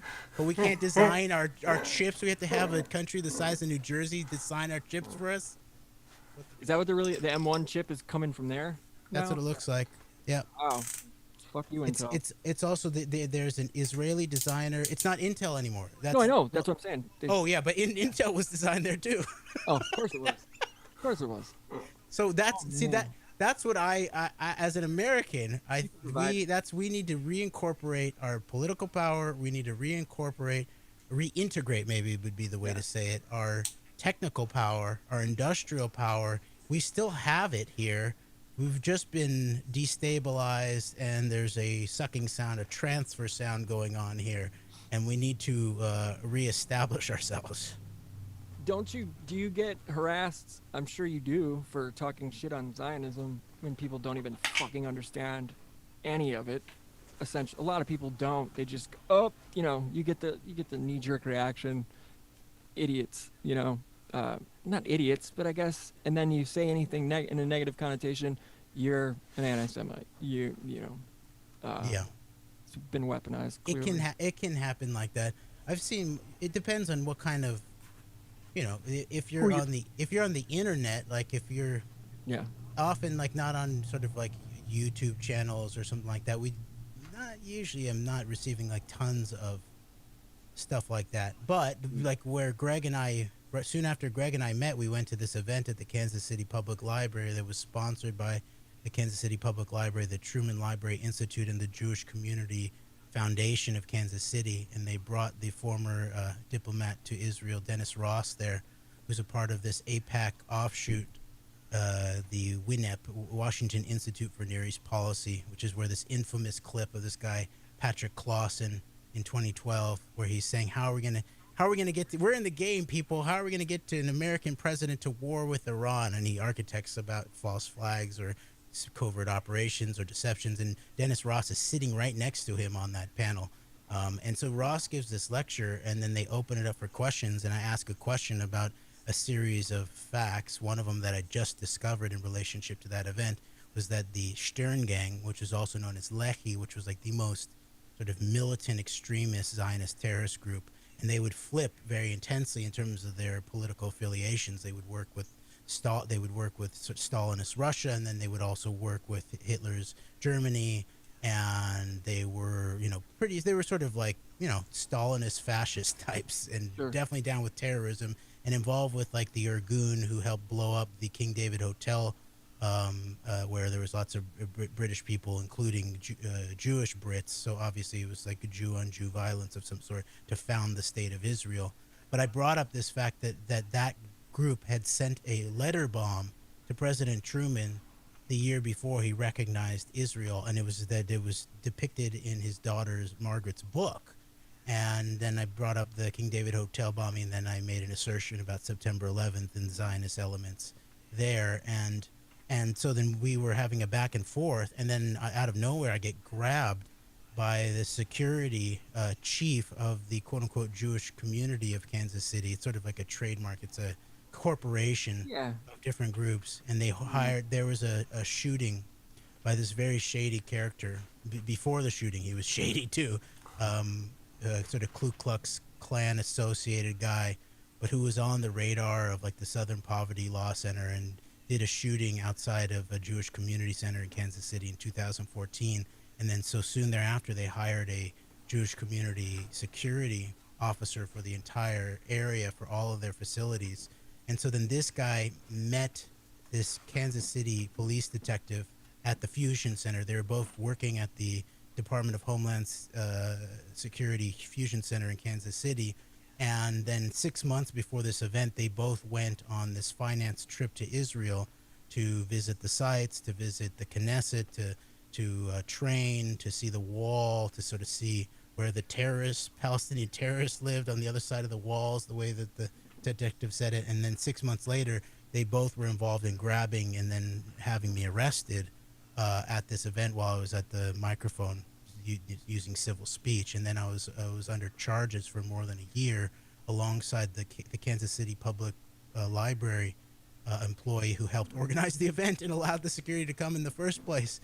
And so I'm still involved in a civil suit on the other side, a pro se, with my wife's help.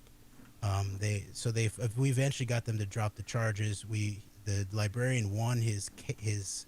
They escalated the charges against him, and then he was found not guilty. And then we both filed suit against different parties. And then mine got thrown out against the detective. And so now I'm working to appeal it in the 8th Circuit, which is everywhere from Arkansas up through like the Dakotas, and based on real recent Supreme Court law around. And I've learned a lot about like the way that you, like an individual, can seek like reparations and hold people accountable is under the Ku Klux Klan Act. Really, that's where it came from, was in the wake of the Civil War, and where they were trying to prevent the conjunction of police forces and Ku Klux Klan. And I've done research too about the Ku Klux Klan does come out of some of the forces. Yeah, B'nai B'rith, dude. B'nai B'rith, yeah, exactly. Yep. And sort of aspects of Confederate intelligence, which B'nai B'rith was also involved with, and all of that kind of stuff, and the Knights of the Golden Circle and all of that. So it's very interesting, like that's the American law, where the American people are trying to, cement and hold our God-given rights, is based on this law that was meant to keep the Ku Klux Klan, aka B'nai B'rith, in check. Right. That's the most sort of severe blowback I've had from that. And the detective who arrested me, he falsely charged me with trespassing when it's on my own video that I offered to leave multiple times and then did leave once they stopped grabbing me. And then he tagged me with a hate crime, an anti-Jewish hate crime code on my trespassing charge that his supervisors told him to take off, and he refused to take it off. And they believe his supervisors think it's still on my arrest record to this day, basically, and being shared databases, basically. Oh, and one last thing is when that finally hit the press, and then it spread to like the Jewish and Israeli press. There was a comment on one of the Israeli press stories of a Jewish guy who said that I should be stoned. Actually, that I got off easy, and that I should have been stoned for what I said. Wow. How dare you question anything? And Facebook allowed it just to sort of sit there. So, on that story. Wow. That sucks. Yeah. That's insane. Disgusting, dude. Yeah. What year was this? That was 2016 that I was arrested and then charged until 2017 summer. And then been in sort of civil suit basically a year after that ever since. And where were you arrested? at the Kansas City Public Kansas Library. Oh, which was very strange that it was their the Plaza branch, and it's in the same building as this legal firm that we then found out in, when was that, 2019 when the Shadow Lords, or what were they called, that group that had all the 9/11 documents and started releasing it the first of the year. I think that was last year, beginning of 2019. Yeah, it was anonymous, wasn't it? No, it was the Shadow Lord. Shadow Lords. Yeah, something like that. Weird, but I remember them threatening, and you give us this amount. Wasn't it Bitcoin? Yeah. Something like that. Yeah. Yeah, and it was escalating levels for this level of documents to get or this something. information. I remember that now. I remember that pretty. Because that was on Twitter. I remember them posting that, and yeah, but nobody dove in because it just went away. Yeah, it just sort of went away. What How did was that it? go away? And so it turned out that one of the major loads that they had was the civil suits for probably some of the airlines that we just read about how federal judge Hellerstein was seeing all of these cases, that the same firm was actually in that same building there where the Kansas City Public Library Plaza branch is. There It was you sort go. of a strange coincidence many years later. It all, yeah, of course it connects. Of course it does. That's wild, dude. The guy was off duty, so it's interesting because there's a lot of like overlapping of stuff about private and public, and how in off duty is a thing. Like there was an off duty police officer who shot a Kansas City fireman on his wedding night in Kansas City. He was working for a hotel, and so that has the background to me of like, oh, he's working in terms of a private property holder, so he's maybe overly jumpy and overly in service of a private property owner, and not in terms of public safety. And so this was a much more reduced in terms of physical violence. I didn't suffer much physical violence. I just got, a bruise on my upper arm. But the librarian got his knee all messed up and had to have surgery and stuff. And They took him out like that. I mean, they. Yeah, the lead detective here is whoa. He's still in power. He's still in power too. No, I've basically, my wife and I have outlasted everybody here. Basically, the governor has come and gone. We're on our third governor in the midst of this case.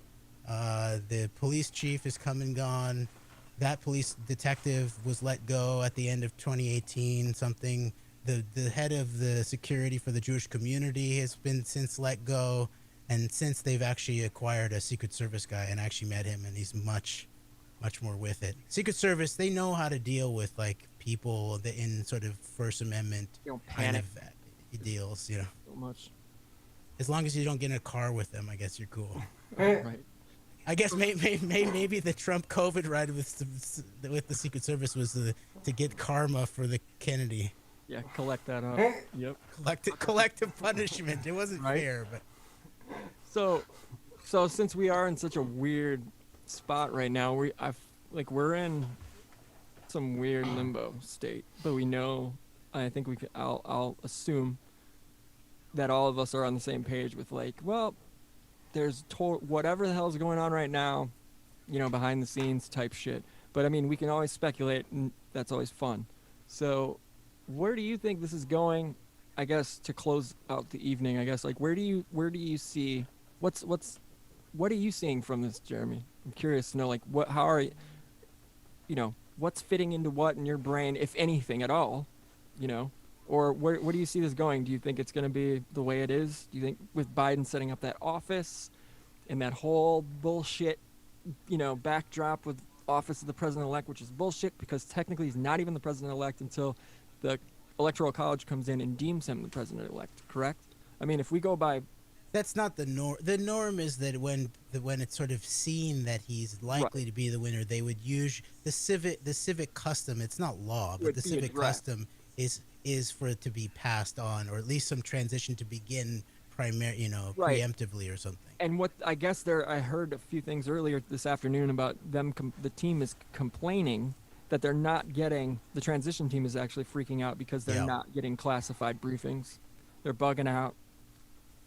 I mean, it's just... That's mainly what I'm worried about, is that's why I mentioned a Chertoff, Right, if they get that, that rang that like little bell in my brain, like, well, pay attention to whatever they're saying in the background here on this bullshit. And it ran through my mind like, shit, yeah, if they got that, that kind of gives you that gives you the keys to the whole kingdom, kind of. But then you've also got, you have these factions obviously working within the current administration to undermine the current administration. There has to be.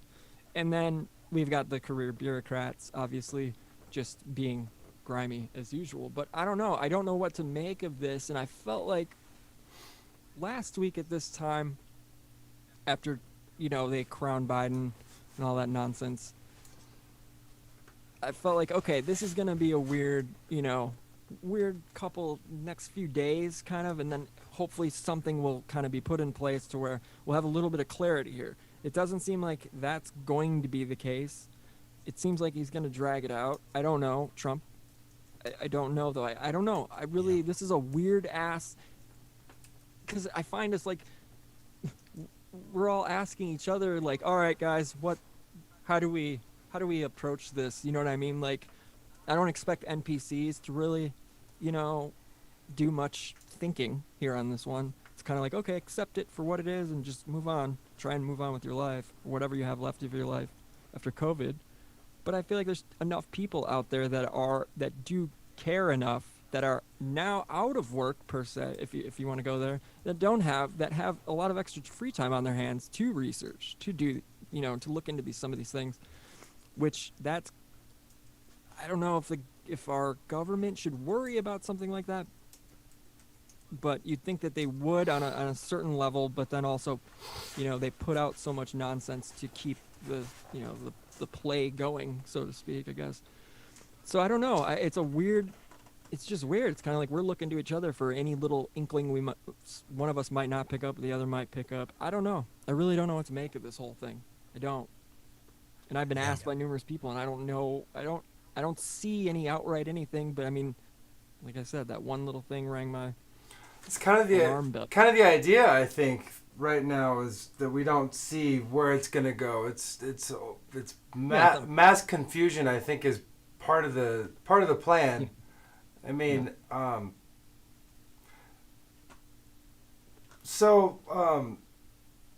I think I heard this story when Bill Clinton left the White House and George W. Bush was moving into the White House. The Clinton White House staff, they stole all the W's off of all the keyboards on all the computers. It was like a prank. And I remember thinking that was so awesome and like hilarious and stupid and cool when that happened. That is pretty great. It is. It's pretty awesome. I mean, if it's a true story, I mean they're gonna have to buy new. Like, damn, they charge the taxpayers all that money they had to buy new. At least it wasn't a hospital having to pay for that then, right? Exactly. Like that kind of hijinks was kind of fun, kind of cool, but now there's like, like I'm gonna fight you on it, and then it's just, yeah. I mean, that was kind of put into the narrative, like the pre-programmed kind of whatever. Absolutely. Like, I think we all knew this, and we all accepted that. No, absolutely. Yeah, he's right, and not play by any fucking schoolyard rules, and kind of just, yeah, he's that asshole. So what do you expect? I mean, don't be surprised. I think we all knew this when he took office. I think things will continue to degrade. I think that, yeah. I think that our economy probably tanked. Not to be all black pill, but to be like 12 years ago. It was like, it crashed 12 years ago, maybe sooner. Maybe it's just kind of like a pendulum, though. It goes up and it goes down and it goes up and it's leveling out. I mean, unlimited growth is not sustainable. No. And bubbles burst. And they have to reorganize everything. That's why, I mean, the only reason why you'd wear a mask all the time and close down all these businesses for multiple years, like I heard something like Bill Gates say, like, it could be 10 years. We'll continue on this road until, like, there are 0 cases of coronavirus. Like that's a wet dream. Yeah, and it's gonna erase any evidence of our monetary system as we understand it. Like maybe that's what people need is some way to reorganize and you know, they're gonna be like, we want a revolution, and then you know there's a vacuum because they don't know what it is. They burn their couch and tip some cars over, some police cars, and then they wake up in the morning and somebody else is sitting in the seat, in the catbird seat, you know, pulling all the strings, and we think they're cool, you know, for a while. Yeah. Yeah, like, okay, well, okay. They come riding in on a tiger with their shirt off and a machine gun, you know, in their hand. We're like, yeah, do it! Stick a sword in that guy! Yeah, right in his butt! You know. And no one ever gets the sword. Nope. We never get this. We never, yeah. Yeah, except for we do after that because, like, if we speak up or, like, talk about it on our show, we get disappeared.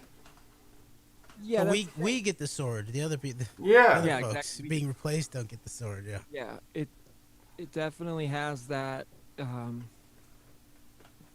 We're gonna have to keep our mouths shut, kind of to go with the flow of things, because what is it gonna take for the UN to basically come in here and tell us, all right, that's it, pack it up, like get it together? What do you think? What do you think it would take? You know, like I don't think the UN would come in. They haven't done anything so far. So to me, it looks like the plan is to let the United States. One of the plans is to let the United States basically just collapse upon itself. The whole combination of the COVID let loose, really, and civil society didn't make it work here. Like in certain countries, civil society sort of it didn't need to be lockdowns. It didn't need to be the government doing mandates, but civil society sort of passed around information about. You know, taking care of your body and the best kind of, you know, use of distance or mask or however you want to do it.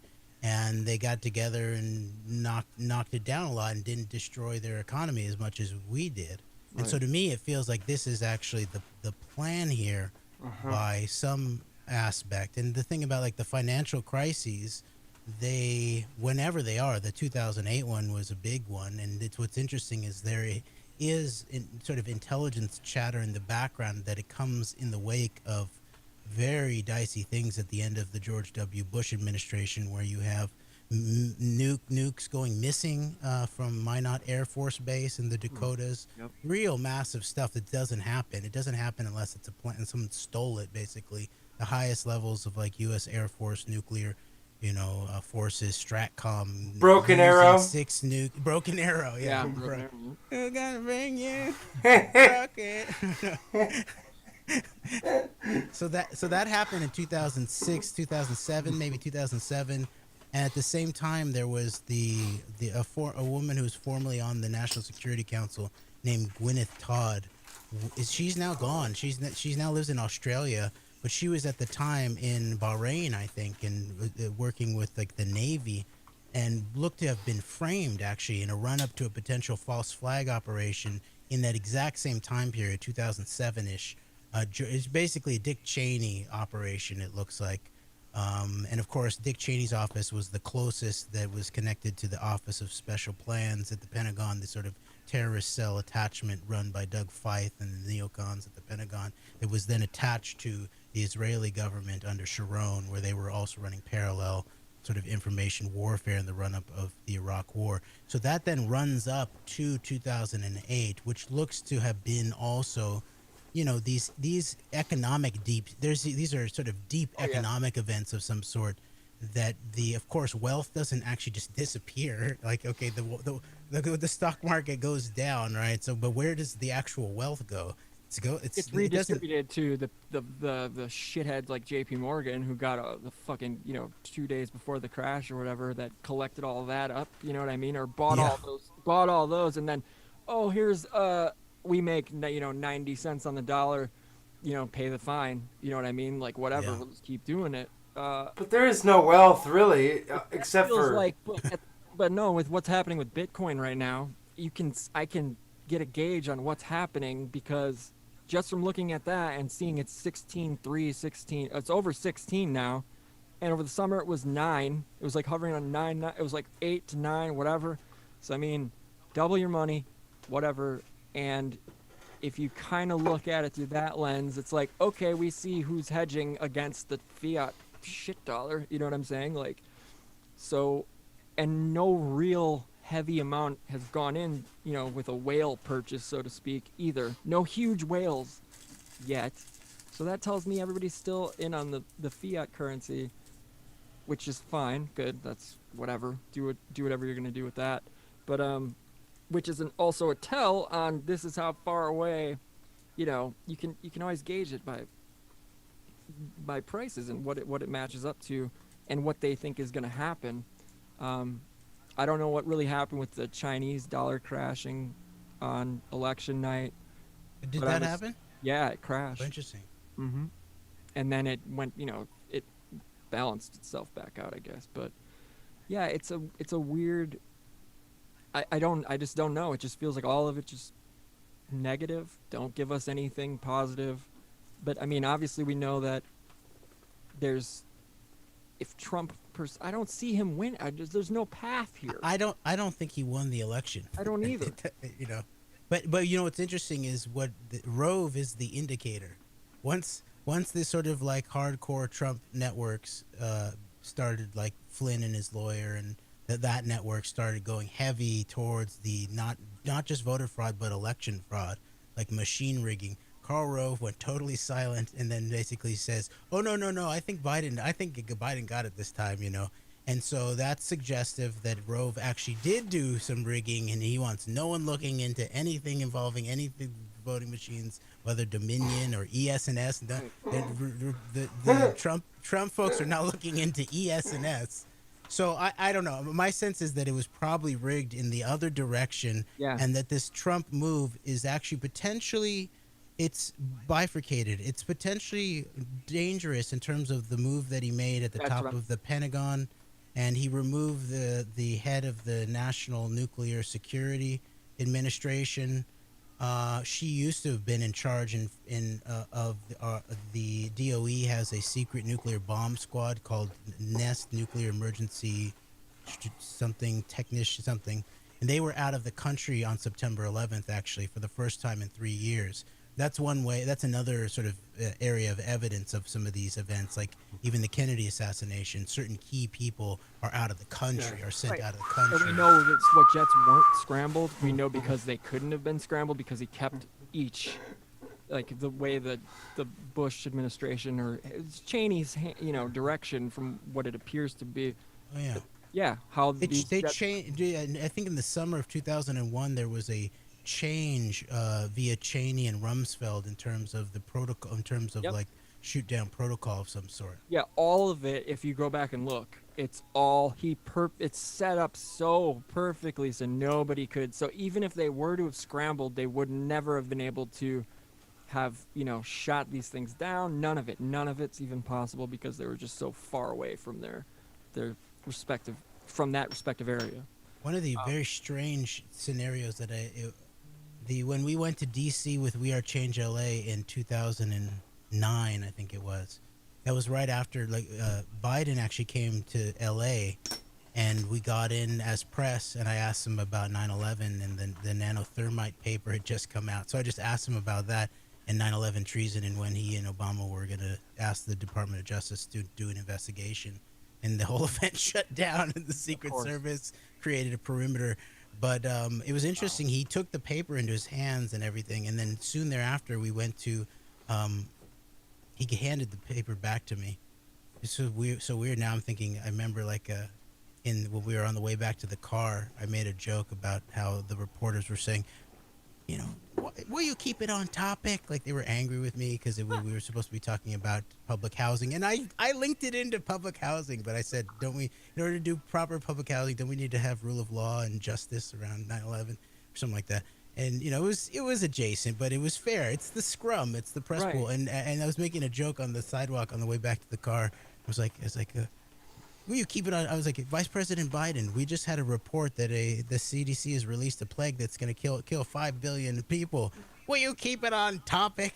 So that's strange thinking back on that as the joke, you know, that came to my head in that moment. But that is what, and I have that on audio actually. maybe I'll Dude. put that up or something. But right after that, we went to D.C. And I came up with the idea that we should put these scientific papers in a packet, and then my friend, he wrote up the cover sheet letter, and then we would put it in the key senators and representatives' hands, like as a packet. So it's sort of making it semi-official that they've been told by the citizens what the facts of 9/11 are. And the day that we arrived to D.C., there was this crazy train crash that killed I think it killed 9 people. And one of them was the head of the Air National Guard on September 11th in D.C., David Worley. And so that was, no one else thought this, but to me, I was like, what the heck? This is very, very weird, And but at the very least, there was some like cleanup, it seemed like to me, that was going on. This guy knew what had happened. He was there to see something. He was a witness of something. All right. So back to our situation here. These economic deep events are obviously used to not only like fleece the people out of the value that's sort of been, evaporated out of stock prices or whatever. And by the way, one tangential grift story out of COVID, which I just found out about. I can't believe we didn't hear more about this, but it's very much related to, I think, Israeli compromise of the highest levels of our cyber. Is the new head of it's a new operations division in the NSA called Cyber Defense. It's a directorate in the NSA started by under Nakasone, General Nakasone, and the woman who's chosen to run it is a woman named Ann Neuberger, an Orthodox Jewish woman, and sort of, it was a big deal, I guess, for the Orthodox Jewish community. And first of all, she's married to an AIPAC official. She's married to an AIPAC executive. That's obviously a foreign lobby at the very least, if not a foreign agent, definitely with a background in espionage. And she's put in charge of our cyber defense. And then you go look that Kushner's roommate put in charge of a new U.S. agency during COVID to distribute funding. It was mainly done for foreign, I think, work, but then they did it domestically, and part of that was giving all this money to Kodak, which had gone out of business basically to help. New York.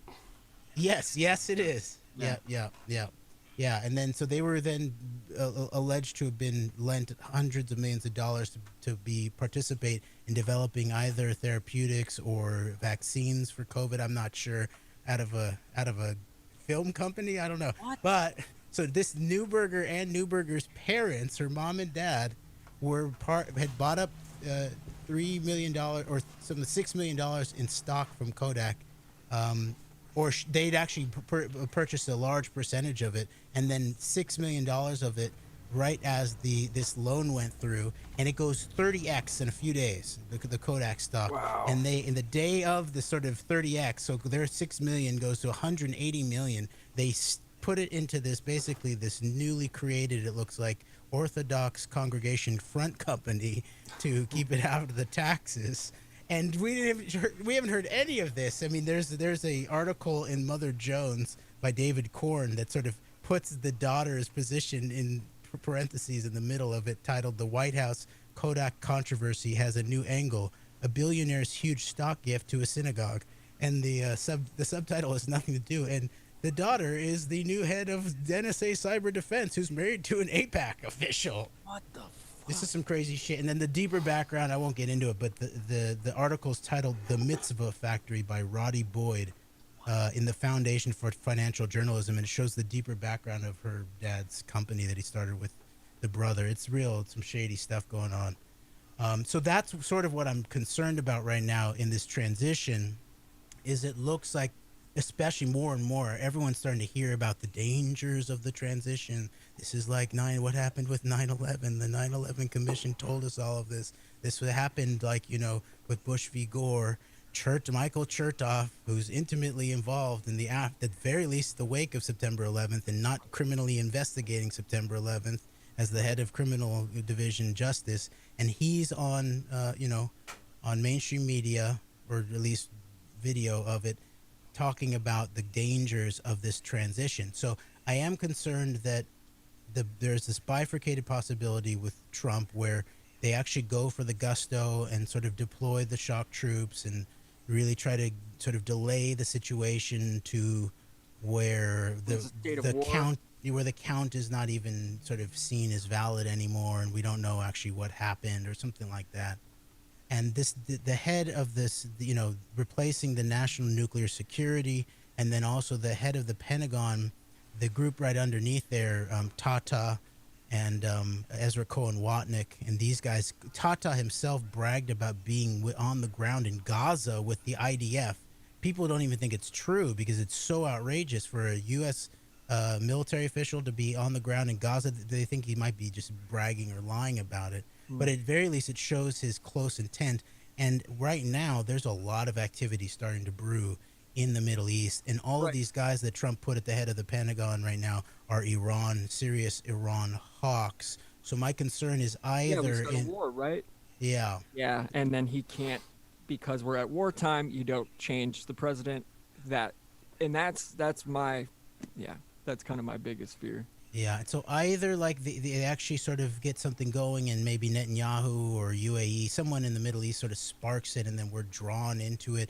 But the chatter is that it would probably be like a naval ship, a U.S. naval ship would be hit in the Middle East either by or at least blamed on Iran. Yeah. Then the United States, we would allegedly respond to Iran. Then there's a whole scenario of people can go look at Whitney Webb's recent reporting about Israeli intelligence deep within our cybersecurity critical infrastructure under the guise of COVID, actually, and hospitals and data and working with highest levels of homeland security and all of that. And so they've been starting to choreograph or like at least pre-script a potential cyber attack, or even think about Q, about 10 nights, 10 days of darkness. Oh, yeah. And I think that was like going out. Yeah, and wasn't that the recent message that Q finally came out with was actually said from dark to light. Sometimes you have to go through the dark to get to the light. Yeah. So that may be literal, and it may be that in relationship to a sort of Gulf of Tonkin type of scenario, and then an American or Israeli response to that, then there is a cyber quote unquote response or attack in the U.S. that's then alleged to have been Iran. That's my concern about where it might be headed, either during the transition. But then this 9/11 signaling then suggests that it actually might just be like 9/11, where we're then still dealing with the sort of COVID response, COVID tyranny under Biden-Harris, and then in that first year, similarly to the first year of Bush, there's some kind of incident or event happens. Then it's probably cyber, where they're sort of architecting the next generation cyber and sort of in critical infrastructure. So that's the sort of geopolitics that I'm concerned about and that we need to keep our eye on. And then COVID is COVID, and it's obvious they're going to try to be as coercive as possible around the vaccines. Obviously. And there's going to be levels of pressure. We've already been under serious, biological war and threat here in this country for a long time, from the food to the water to the vaccines to all that type of stuff. So people who are parents already know what it's like to be under sort of coercive pressure around medical regimes and stuff like that. So they're going to ramp it up, sure. Ticketmaster is going to start announcing about your data card, your health card or something like that. But a lot of that's going to be sort of testing the PR. It's like a temperature gauge. Temperature check, right? That's right. Yeah, it's like taking the time, making sure. And it's like, okay, and since it's real time now, it's real time. So I'm wondering, when we start seeing things that normally would be censored, or how is that making it to, on social media, that's when we can I've learned that's like a tell that's what it seems to be that's what they're doing, is taking the temperature by allowing this shit out there and letting it fester for a little bit, but then it'll come down later, right? But for the meantime, this stuff, because they're in the early stages or whatever, I don't know what to really do, like take away from it, but I just know it's a signal usually. So if you start noticing odd things that you would normally, oh, that's hate speech normally. Huh, how's that even up? Think about it for a second. And just look. Something else is going on, more than likely. I don't know. It's usually a tell. It's weird. I think that the winter, the whole dark winter, is it going to be a dark winter or the darkest winter? It's already a dark winter. I mean, yeah, sunset's at 4:30 for Christ's sake. That's true. And then you add COVID on top of it, and it's obvious that there is some kind of serious escalation of, forget about cases per se, because obviously the testing is not the. I haven't been. Well, but Elon Musk was also the one who guaranteed that this would be gone in April or something like that. And so Elon Musk, sure, he woke up to that the testing is funky months later. But serious analysts haven't even been paying attention to testing per se.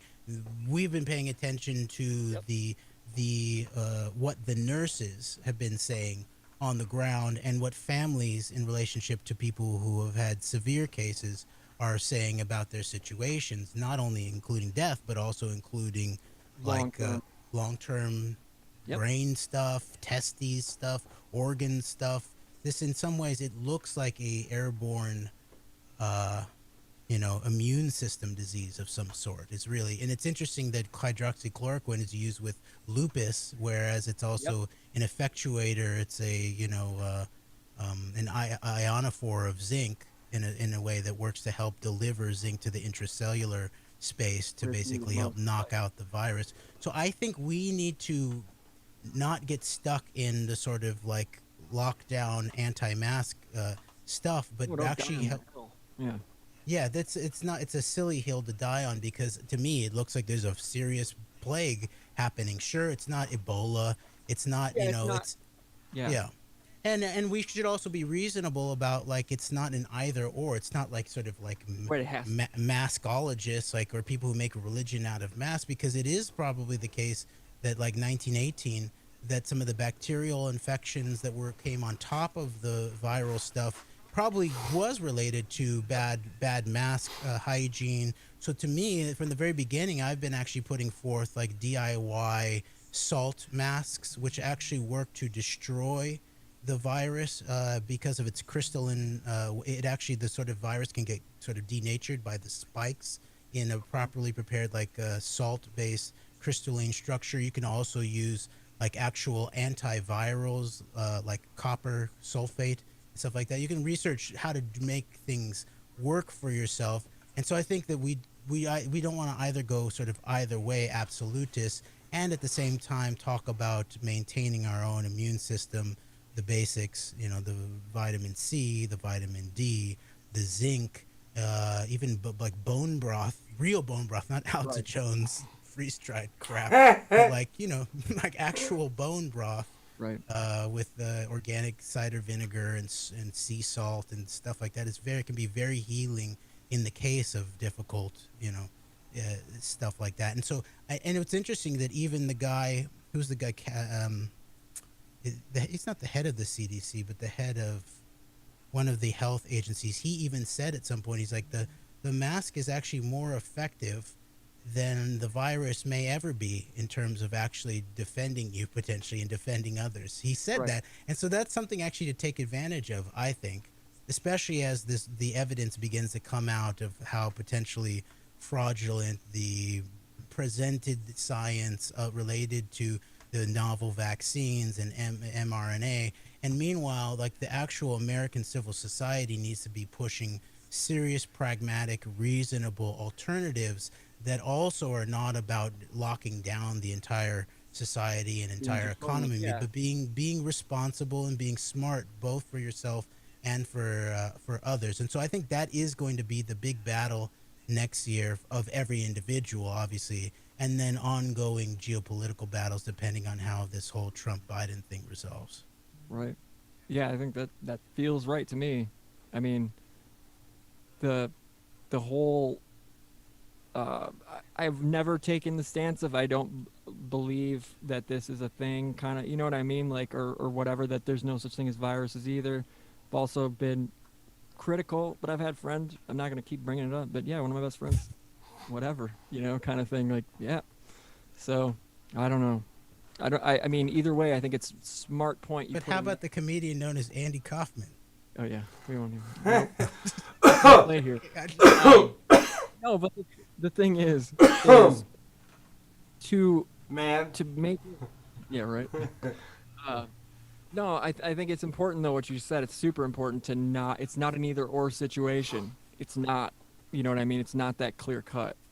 And just don't, because of this, don't automatically resort to B. You know, don't just. It's just like, but I don't know. I the fear thing. It's not like, yeah. There's the fear around it is like some Ebola type shit, right? I mean, like where people are, you know, not walking on, but you know, we're seeing, you know, trucks of dead bodies type shit, or had a direct you know, some Night of the Living Dead type shit. Where, Similar numbers of people die of diarrhea every year. Well, yeah, and the flu is also down 90% this year too, guys. So I don't know what to tell you. Whatever. We know there's friggin' in the riggin'. That's the point, right? I mean, that's all we really need to know, and then we can proceed from there. Yeah, we want to be pragmatic in terms of both our knowledge and our response. And it is, of course, like we saw the pictures from China and the way the Chinese government, you know, dealt with it so severely and so suited up and everything. It gave the vibe of, you know, people were on edge, you know, and how serious is this. And we should be honest also that we don't know. It would be silly to imagine that you know that it's not that serious, even if, let's say, just 0.1% of people die or something like that. We still don't know. There's a lot of people who have long-term situations here that they're dealing with, and we don't know how it affects men's testes over the long term, even children. Like, this is a lot of dice rolling to be doing with the next generation, to just be like, just open up the schools, put your children, it doesn't affect them. You have no clue how it's affecting their organs and all of that. So we want to err on the side of safety, but that also includes the err on the side of safety of our life and our economy and all of that. And so that's sort of the radical middle path, sort of figures all of those things out. Yeah, man, that's well summed up. Just don't do stupid shit all the time, people. You know? Right. Yeah. Only half the time. Like right. Do stupid shit. Yeah, like cough into your armpit, like shake hands with your elbows, and I don't know. Don't get involved in telling other people what to do all the time. That's stressful bull. You know, like cortisol is pretty bad for you. Yeah, that's true. It's bad over the long term. So I don't know. So, but that also means, like, you know, to think about other people's cortisol levels, even if you imagine it's sort of like their illusion or something like that. But I would say that, like, HVAC, watch out. We should stay out of like big HVAC systems indoors over the winter as much as we can. And of course, like the proper response at the beginning of this thing was to stock up a little bit on the basics. So at the very least you didn't, and everyone shamed everybody for buying toilet paper and food and all that. But that was the right response, actually, because then you could watch for what it was and didn't have to either, you know, put other people in danger or put yourself in danger by going into sort of big HVAC spaces every week to get your needs met. Right. You know, so, and with one last thought I had about what I think, because no matter what happens with the selection scenario, there are severe divides. There are violent divides, as we saw today in the streets of D.C. And the one thing that I would propose is that I think that we see political violence. Think about have you ever seen a video of like almost like a hip hop rap battle of like political ideas out on the streets?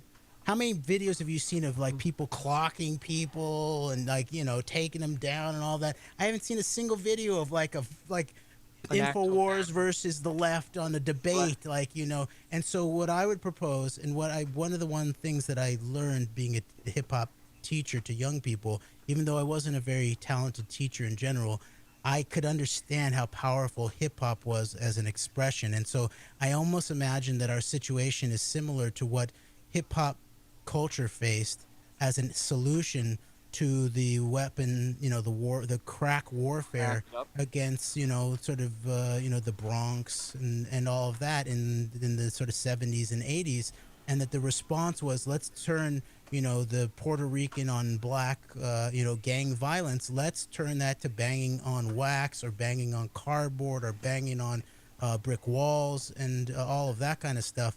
And that's especially for young men, that kind of energy of like aggressive, confrontational, competitive energy is crucial. It's so crucial, and it needs to be learned how to be channeled. So obviously, my stance has always been martial arts, not martial law. Right. But then more specifically in this political moment with the big divide, I would advocate for that we model and teach, especially the young divided men, how to like bang out their political differences and their political ideas with facts and serious analysis in the public as much as possible. And that in the absence of that, in the vacuum of that, we're going to see the spilling out of the political warfare and the disinformation-based violence, stochastic disintegration of American civil society. So that's what I'm advocating for 2021, is bang your political ideas on in terms of like competition of skills and analysis and rhetoric, rather than sort of like slugging someone you don't know in the street. Exactly. Or like doing something on Twitter or Facebook, outing somebody or something like that. Yeah, doxing somebody thinking you're doing something. Yeah, it's ridiculous. That's a good way to sum it up too, man. Seriously. Very well said. I don't know. Thank you. I don't know the last time I heard a decent battle, honestly. Going line for line. I don't remember.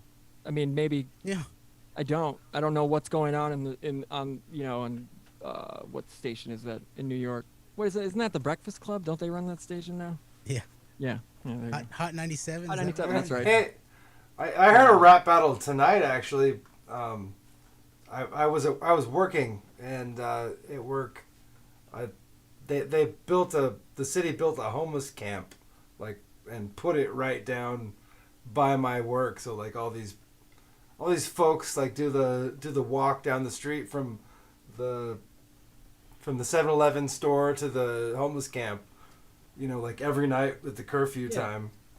Yep. And there was a pretty tight little badass battle going on when I left. I was like, wow, that's sweet. Must nice, be must be Saturday night. Right. They're getting ready for Weaving Spiders Welcome. That's what they must have been doing. Must have. But yeah, I think we're gonna wrap it there, guys. Thank you for hanging out with us. Thank y'all for having me. 4 hours, dude. Jeremy, thank you for hanging out a bunch. Really appreciate you, man. Definitely. And yeah, where they can find you online, everything. You want to give that info? Jeremy WRK on Twitter, and then The Antedote, ANTEDOTE, on YouTube and Patreon. And then our program in Kansas City called Understanding Israel Palestine Beyond the Walls, and we'll probably have some podcasts sort of uploaded and available soon there too. Sweet. Now I got very cool. Now I got MLP stuck in my head. Annie up. Annie up. Yeah, I'm gonna definitely follow you on Twitter and. Good to talk to you. Yeah, Thank you. Get your Jim. input on Thank some you, David. stuff. Yeah. Cheers, Jeremy. All right, cool. Appreciate you. Yeah. All right. All right. Cool. Appreciate y'all. You guys. All right, good night. All right, good night.